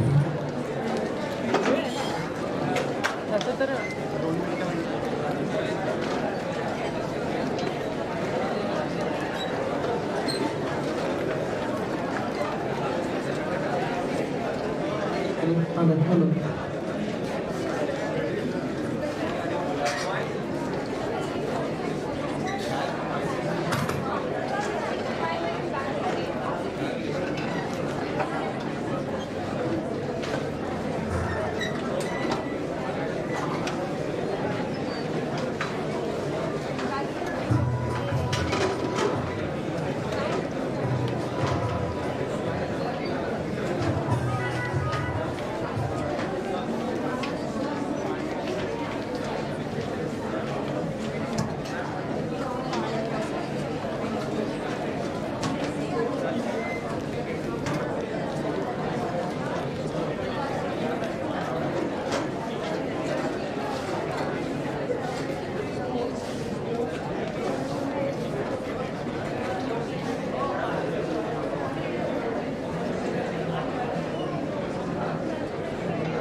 Our Pro VC sir has introduced you to many of the activities that has been going on in the campus. So we would like to introduce you to 3 of the most significant activities carried out on the campus. That is about the sports and physical education, technology business incubator, and the placement cells. So let us begin by calling Ms. Divija Vaidya and Mr. Harsh Deshmukh from Sports and Physical Education Department to talk us about the sports culture on campus and available facilities. Yes.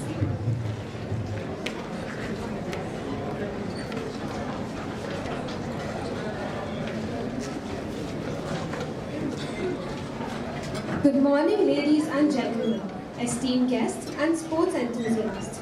A very warm welcome to the orientation of the Department of Sports and Physical Education. Today, we gather here to celebrate the many benefits of sports and to inspire each one of you to embark on a transformative journey towards a healthier lifestyle.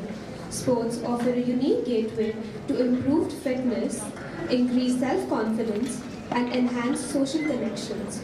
Here at MIT World Peace University, we highlight why sports are more than just a recreational activity. They are a pathway to a better version of ourselves. Our purpose? The business world requires teamwork, and sports have a proven history of building this skill. At MIT, we aim to create competent managers with strong teamwork and leadership abilities. We actively encourage our students to participate in all events from collegiate to national and even international level for their holistic development. Our aims and objectives? Our aims and objectives are to prepare our students to participate fully in competitive, recreational and leisure opportunities within the university, developing leadership skills and fostering qualities of teamwork, cooperation, tolerance, trust, and responsibility, providing a diverse program of physical activities that contribute to the development and identity of students on campus. Vision: to be a globally recognized leader in collegiate sports, fostering a culture of excellence, holistic development, and sportsmanship towards building a peaceful and harmonious society. Mission: our mission is to empower student athletes through a dynamic sports program, fostering academic success, essential life skills, teamwork, and personal growth. Sports culture: to motivate each student to participate in the competitive, recreational, and leisure sports competitions offered inside the university campus. Some of our ongoing initiatives are MIT Sports Summit, Hoop It Up, and MIT Teachers League, etc. We offer 25, next slide please. We offer 25 different sports at MIT.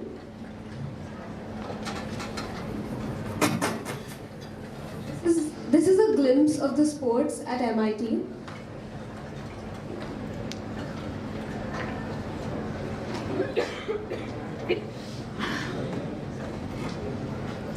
In academic year 2022-23, we participated in West Zone Inter-University Tournament and All India Inter-University Tournament Championship.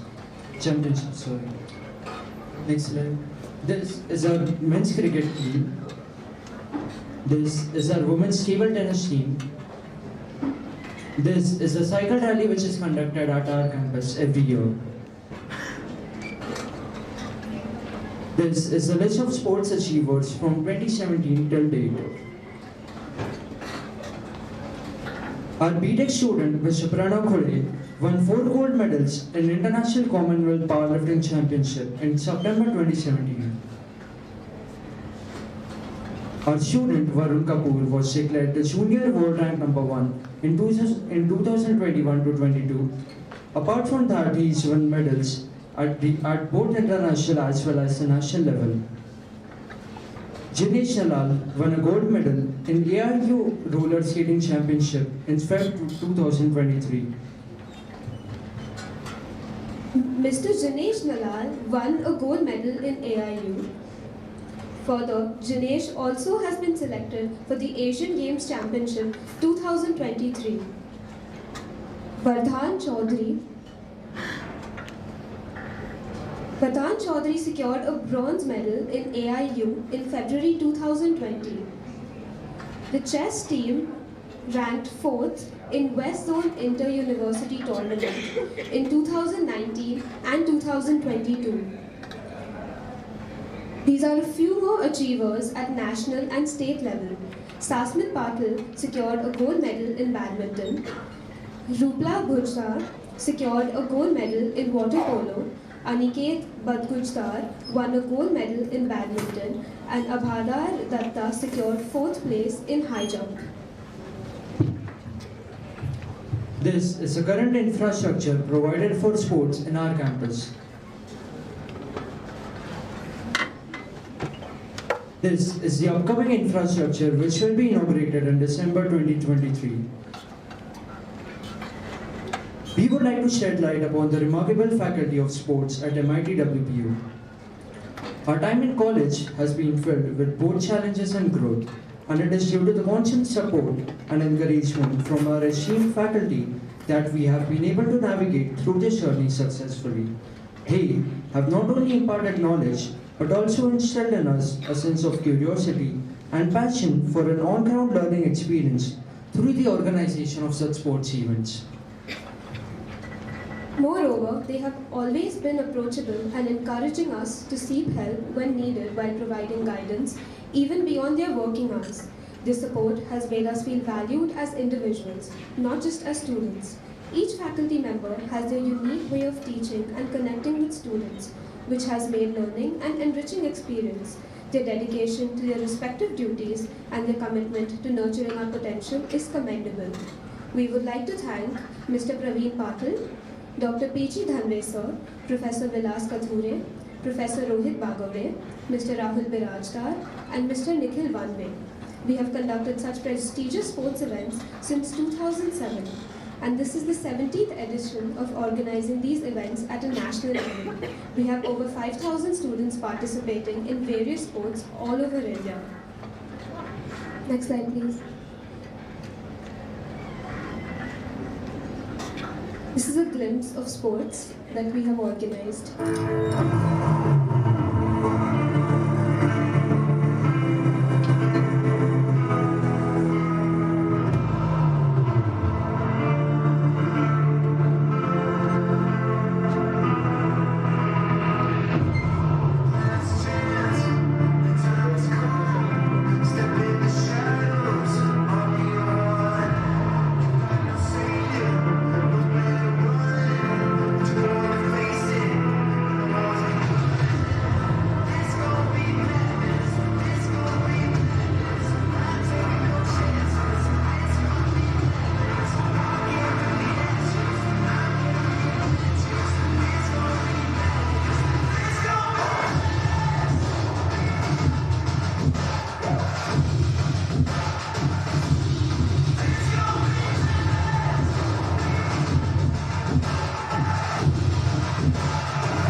Thank you.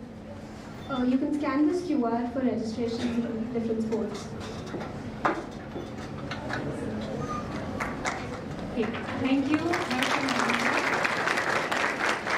My dear students, if you have any who are interested in sports, you can contact them. Okay. So moving on to the next one.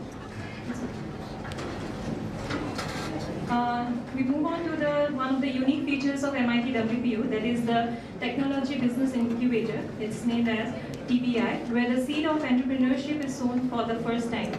So I call upon Mr. Ashay Ratkantiwar, Incubation Manager at TBI, to elaborate on the concept and working of TBI. And I would like to mention one thing, as we are running short of time, so I request you to brief it in a time span of 5 minutes. Thank you. Hello.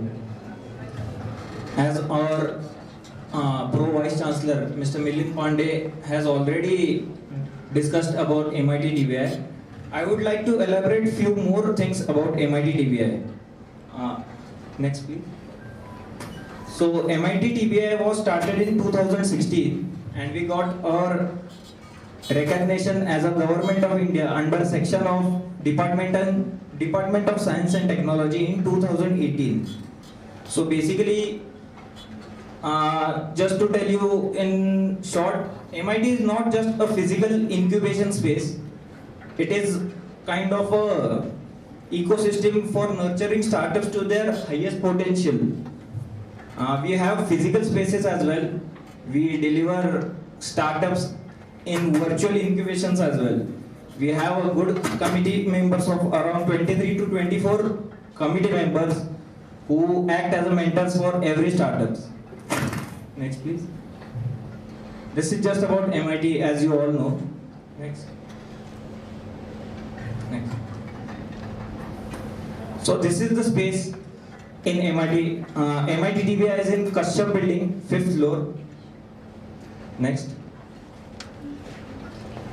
Few photos of our infrastructure. Next.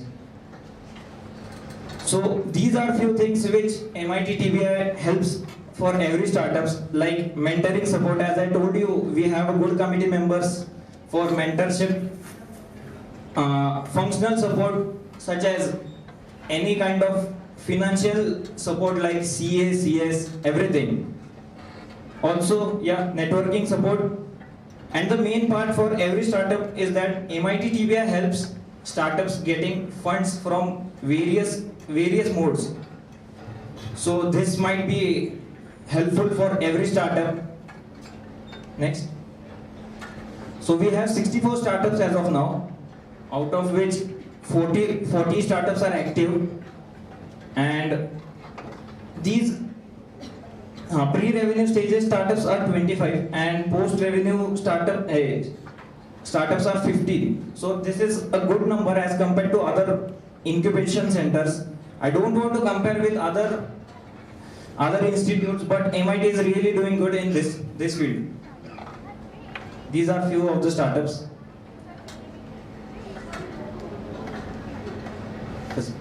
In case you need any kind of help, you may visit 5th floor Kashyap building anytime. I'll be there. Thank you.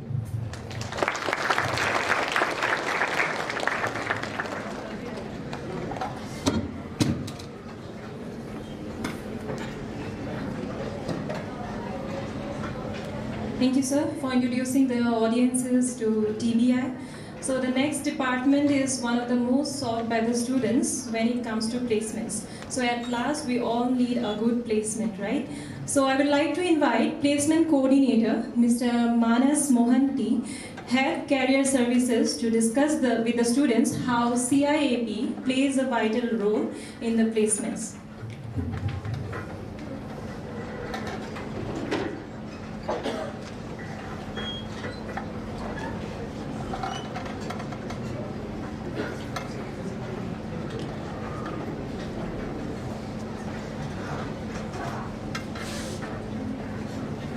Okay, I would like to request you to wait for 2 minutes. He's on his way.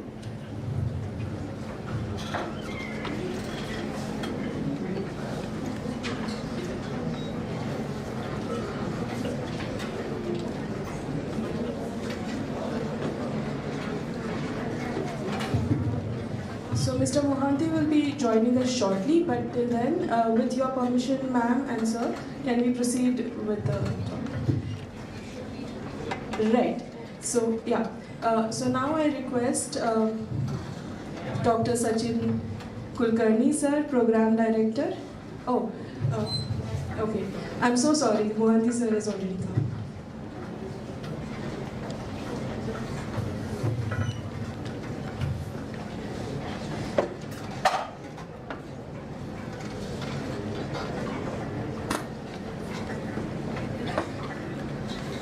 So much. Good to see you all. I know it's a long day for all of you, but on behalf of Center for Industry Academia Partnership, which is known as CIAP, I want to extend a warm welcome to each one of you. Right? So CIAP is all about placements. Are we all about placements? Yes? No? Yes. Wonderful. So I know it's a long day, first day and a long one, right? But energy is what is absolutely what we want from you guys. Because we sincerely feel, Manas, if you can please come here. I have my colleague with me who incidentally is also known as Manas. So my name is Manas Mohanty. I'll quickly introduce myself also. I know we have 10 minutes, right? 5 minutes. Oh, I was told 10 minutes, but again, I have 5 minutes. So anyways, I'll try to keep it very short and brief, right? So, as I told you, this is Center for Industry Academia Partnership, and we primarily do 2-3 things, right? I'll highlight that.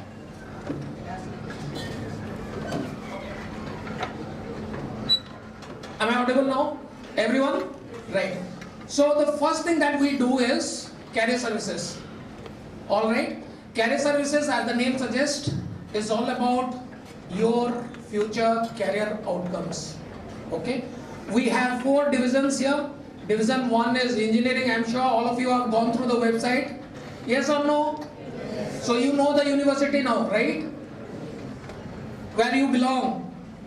Right? So you belong to Division 3. Alright? So we take care of the entire placements and career services outcomes for all the students of this university, irrespective of the divisions. Right? Division 1 may be Tech, MTech, Computer Sciences, which includes MCA, MSc courses and BSc, so on and so forth, right? Division 2 is all about management and leadership. They run their own courses, MBA, BBA, BCom, okay? Division 3 is pharmacy and sciences, right? Physics, chemistry, mathematics, statistics, of course, okay? So, and Division 4 is obviously law, design and other professional courses, okay? So, our intervention starts from day 1. As you can just see, we want a slot for ourselves also, right? Because we think that all of you are here to unleash your career potential. Am I right? And we can help you with that. We have been doing it. We are a 30+ strong unit, and soon we are adding few more members as well. We can do a lot of counseling, one-on-one sessions with you. We do a lot of open houses, and of course we can give you that right approach, okay? So our intervention starts very early, right from your first semester, okay? We will help you with your resume building, build up that confidence, show you that path, what is that you should explore, right? And during your second semester, your subsequent semester, when you are supposed to go for internship, because I have only 5 minutes, I keep myself reminded about that also. Internship is something which you should take very seriously, because we feel internship is like a on-job training. Do you all agree to this? Yes. Right? Is there anyone who has done an internship before? Quickly, hands. Very few, huh? Guys, first day, and I am trying to sensitize, internship is like a on-job training. whatever your aspirations are, aligned to that, you should find an internship during your semester break, right? And most of these internships are credited. Why most? All the internships are credited. You will get a faculty mentor. We will keep a close eye on you as well. It's a two-way process where you contribute meaningfully towards the organizational goal, all right? And you also learn, right? So creating a story is something which you should do during internship. All of you are in alignment with this? Yes? Right. Why do you want to create a story, or why do you want to make a mark during your internship? Any guesses? No? All of you are freshers, right? When you sit for your final placements, okay, and if you are looking for a career, job, right, then what do you expect the recruiter to ask you? Internship, right? Now if you have done something, you will obviously narrate that, right, with a lot of enthusiasm. Am I correct? Making sense? Yes?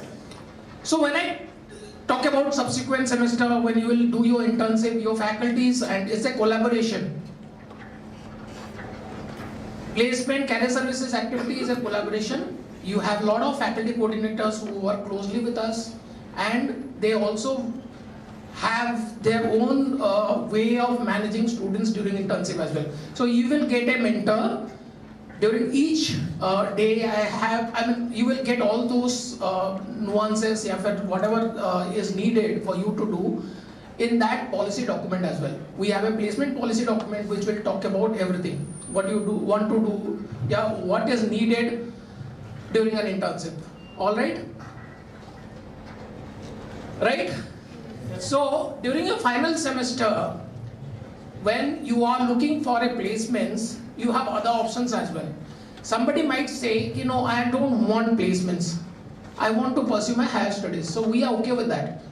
Okay? So we have a portal where you can register yourself for placements, either for placements, or you can opt for higher education, entrepreneurship. I got a chance to be there in the morning session as well. So a lot of things were told about entrepreneurship, hackathon, so on and so forth. So if you want to become an entrepreneur or join back your family business after completing your graduation, you are welcome to do that, right? But if you are willing for placements, then obviously our role comes. And since I'll just keep it very brief now, because I don't want to bombard you with a lot of information, but with one conviction I can tell you, that's because of the vintage of MIT, because of the name, and because of our standing. We might be a very young university in terms of 2017 to 2023, I'm sorry. But the number of companies visiting us is phenomenal for each and every divisions. And the standard that is set for all of them, the team that works closely with me, is also up there, right? When I say collaboration, I expect the same from you guys.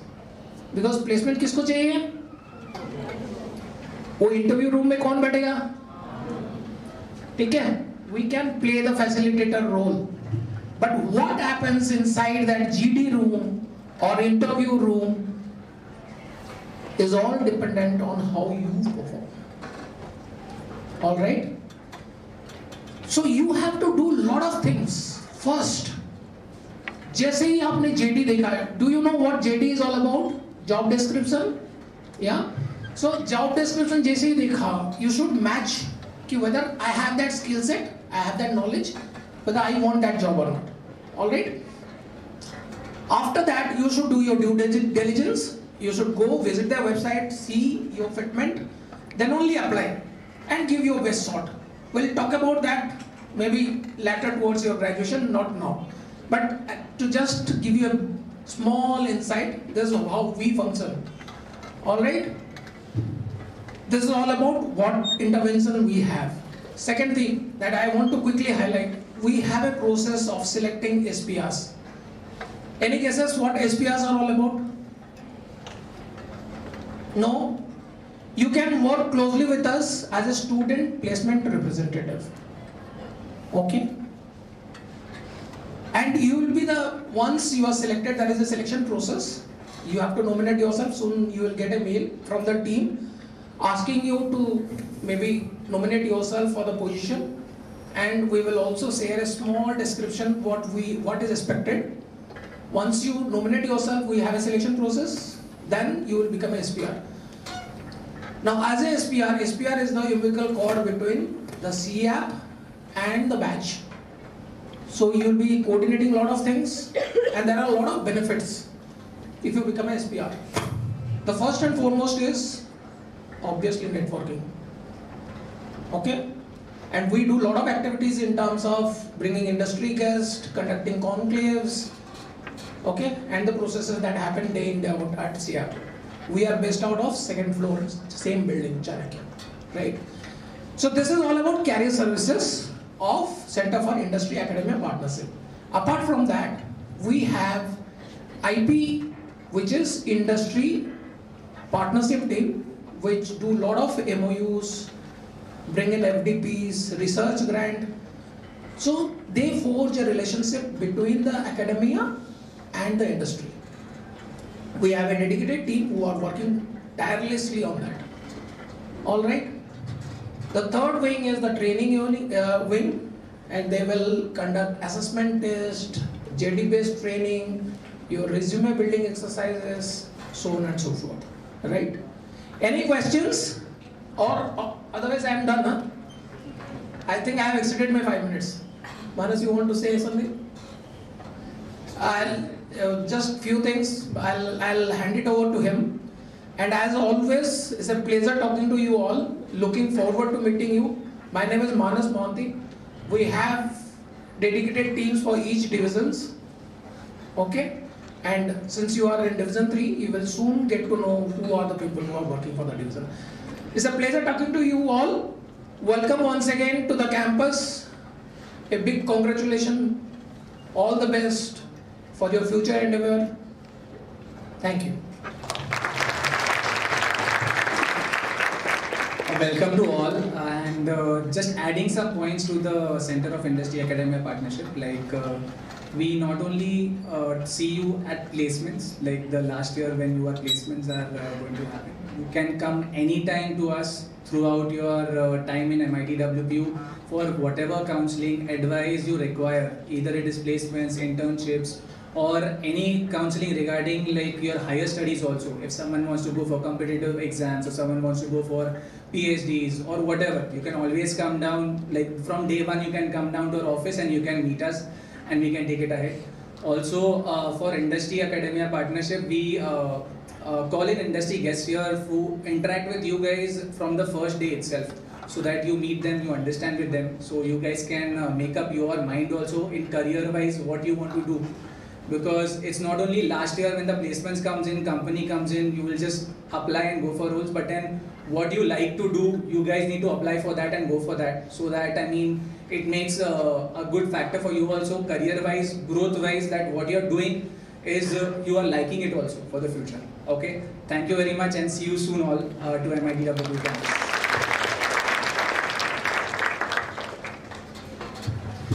Thank you, sir. Thank you, both of you. Okay, moving on to the last segment for today's event. We will have a short interaction with all our program directors. There are 5 different departments under the School of Sciences and Environmental Studies: Biology, Chemistry, Physics, Mathematics, and Environmental Studies. Okay, so we will start with Dr. Sachin Kulkarni, who is the Program Director for Department of Physics.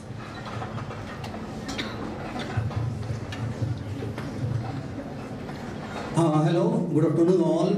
I know from morning it is time consuming and lot of thoughts, lot of insights, lot of information, and we are limited limited space, right? So considering all these things, I will keep very short. Okay, so Department of Physics is introduced in the year 2017, and in 2020 we have started our post program, which is MSc Physics Photonics. Okay, so we are in the 3rd year. We have 14 faculty members. So all faculty members have a diverse research culture, ranging from fiber optics, non-linear optics, spectroscopy, material science, nanophotonics, nanomaterials, material science, and polymer chemistry as well.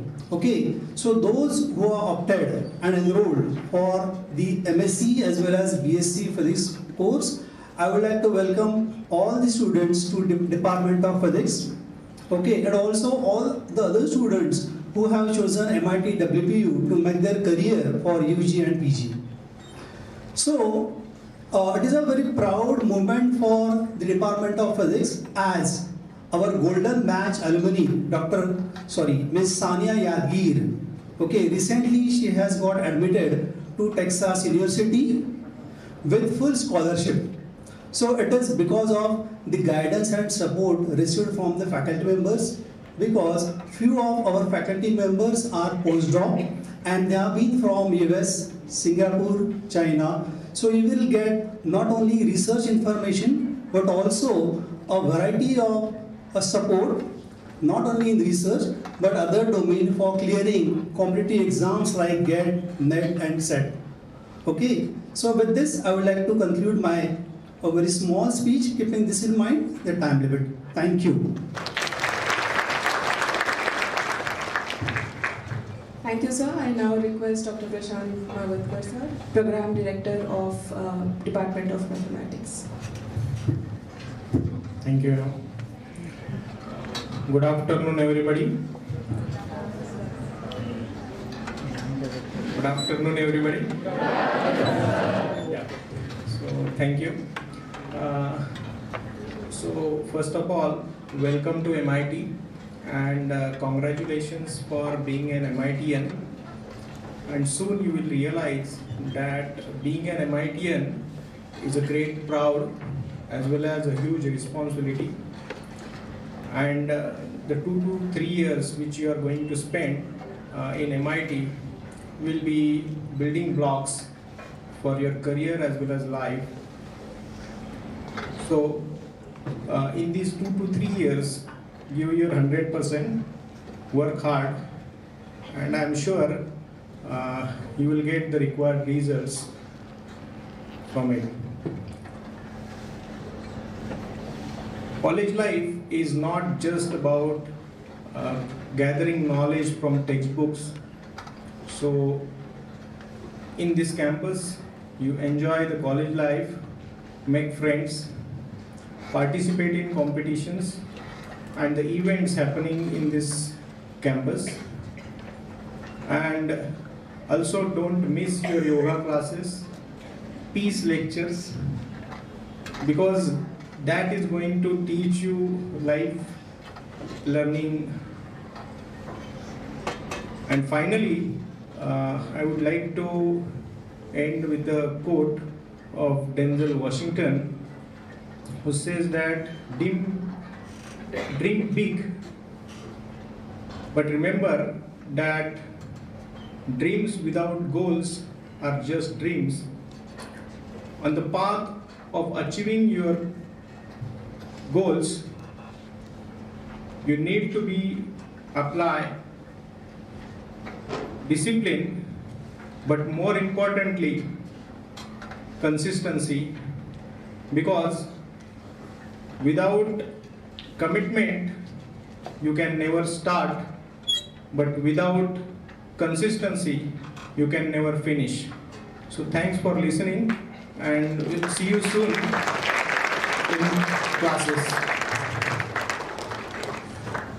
Thank you, sir. Next, I call upon Program Director of Department of Biology, Dr. Shilpa Chapadkar.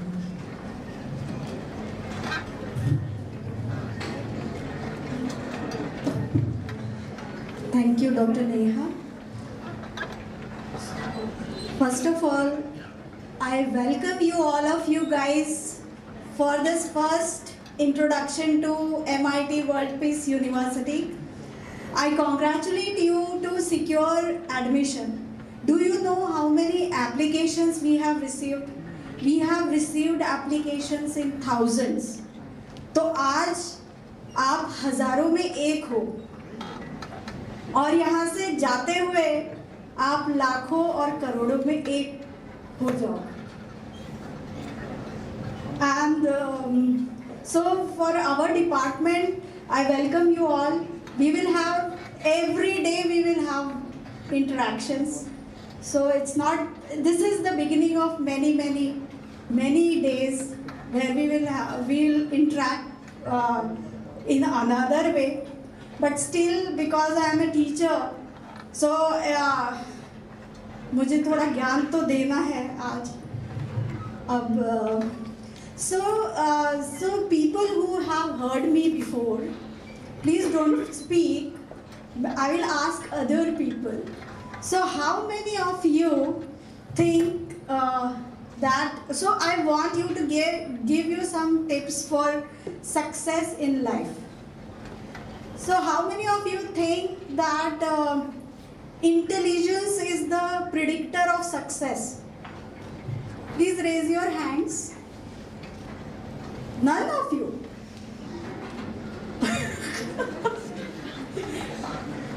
That was not expected. Please don't be shy. All of us think that intelligence is a predictor of success, don't you think? It is not. Okay. It is a predictor of success. But what is the percentage?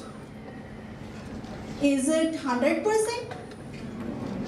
Is it 80? Is it 70? Only 25% predictor of success is your intelligence.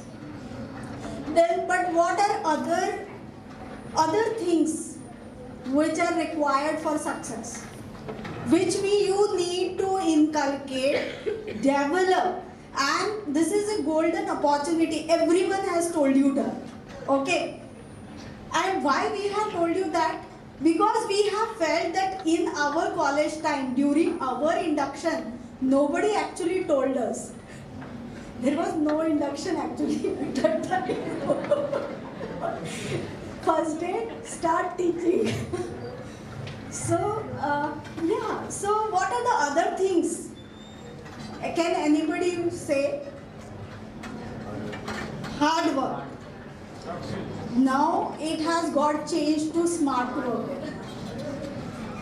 Hard work, and there is one more thing.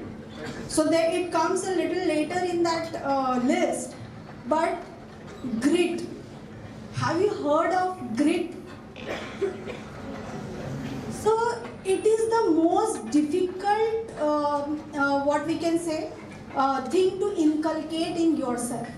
Why? Because grit is something you stand up after falling.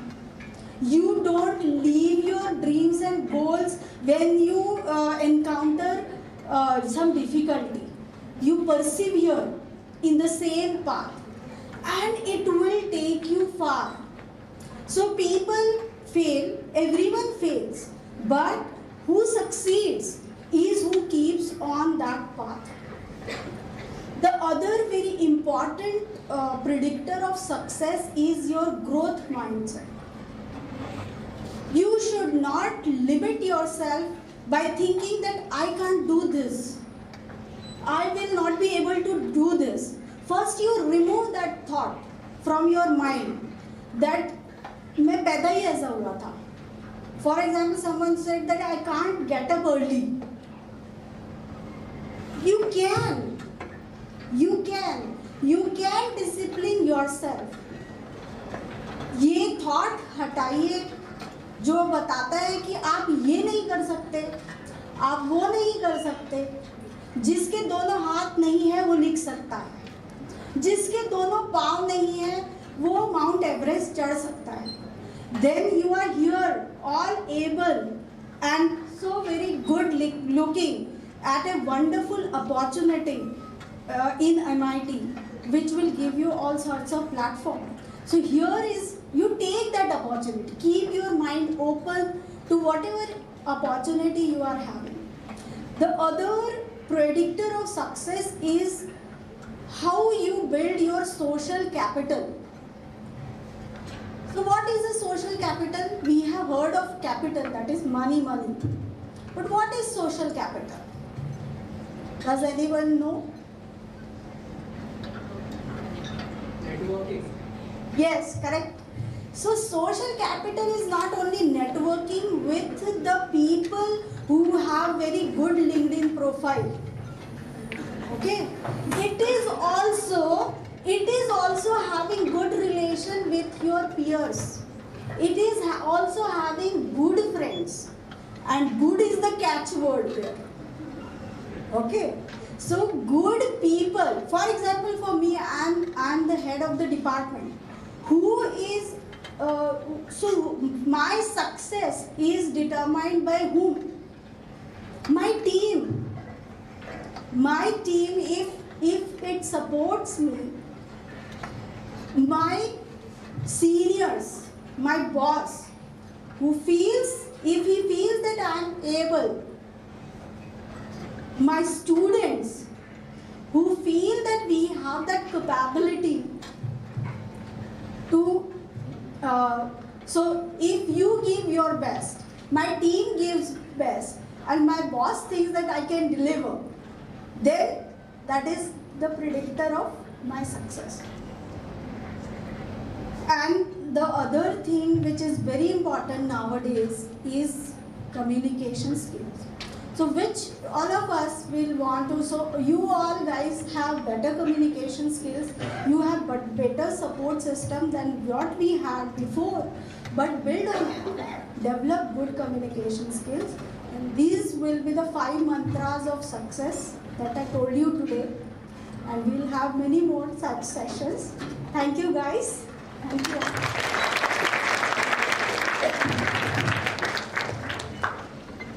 Thank you, ma'am, for your words. Now I call upon Dr. Meghna Bhute, Program Director of Department of Chemistry, and I also request her to propose a vote of thanks. Thank you, Dr. Shrintre. A very good afternoon to all the students. I feel delighted to extend a warm and heartfelt welcome to each one of you here as we start with this exciting new journey, new academic year.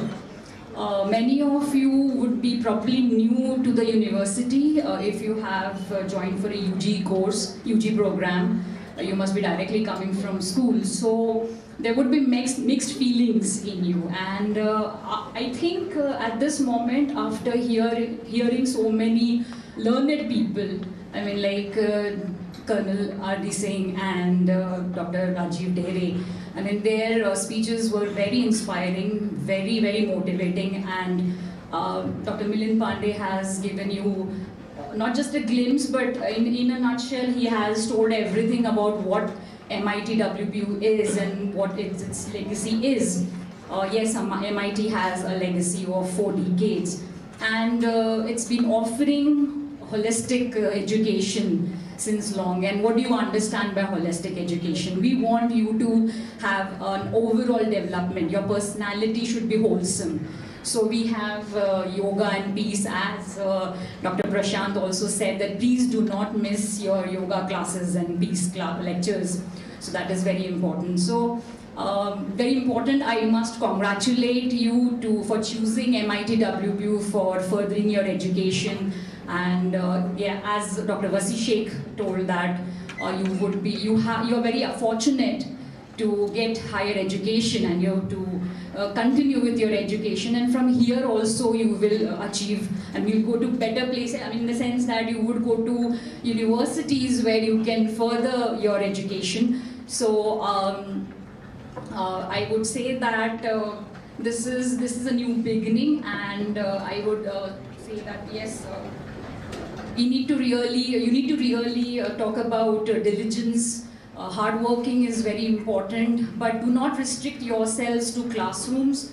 There's a lot of happening. I mean, there's a lot of activities that are happening in the campus throughout the year. The campus is really beautiful, lush green, but make sure that you're not missing your classes too much of it. So yes, so you have to have a balance between your curricular activities, co-curricular, extracurricular. So make sure that you are with us, and all the points like discipline and everything you need to really follow. That is must. Attending lectures is important, attending practicals is important, and along with that, participating in other activities is also a part of your development. So I would again extend a warm welcome to each one of you, and all the best for your journey. And last, a little bit about the Department of Chemistry. It's a new department. It started in 2018. We have two programs, one UG BSc Honours program, and the other is a Master's program in Industrial Polymer Chemistry. So chemistry, as we all know, it's an amazing domain, amazing subject. And if you just look around, there are things made of chemicals. So it's a part of it's an inseparable part of your lives, and hence chemistry is very important to our lives. Okay, I would now take this opportunity to propose the vote of thanks. I express my heartfelt gratitude to the esteemed dignitaries, Colonel R.D. Singh ji and Dr. Rajiv Dere ji. Their talks, as I said, they were really, really inspiring, and a take-home message would be that we need to understand the difference between response and reaction. So if you are relaxed, you would respond and not react. That's what I think is really important. And I thank Honorable Pro Vice Chancellor, Dr. Milind Pandey, for showcasing MIT WPU. Thanks to Dr. Anup Kare, Associate Dean, School of Science and Environmental Studies, for giving you the entire insight into what is School of Science and what we are doing throughout the year and what all is happening on the campus. Thanks to placement team, TBI team, sports team, they have also given you a lot of insight. Placement and internships are very important. Chemistry for that matter, I mean, like the MSc, the PG program, our students are going out for internships to industries, to research institutes, very reputed research institutes like NCL, National Chemical Laboratory, DIAT, DRDO. So you have a lot of chemistry students, and all other students have a lot of bright future. So, and finally, much appreciation to Dr. Neha Shendre and Dr. Parinita Das for doing the anchoring so very well. And finally, I think now last but not the least, in fact I should say that I thank all the students here gathered here for attending the Induction and Orientation Program 2023. Thank you all.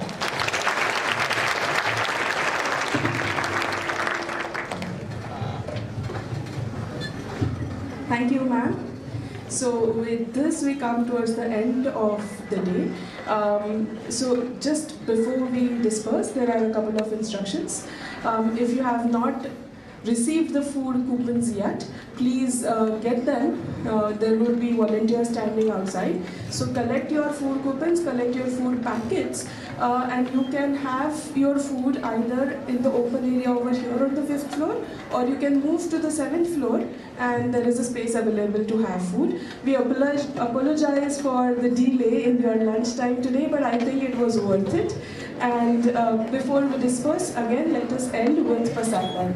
So I request the technical team to play Pasayadan. I request everybody, all of you, to rise in your seats for Pasayadan.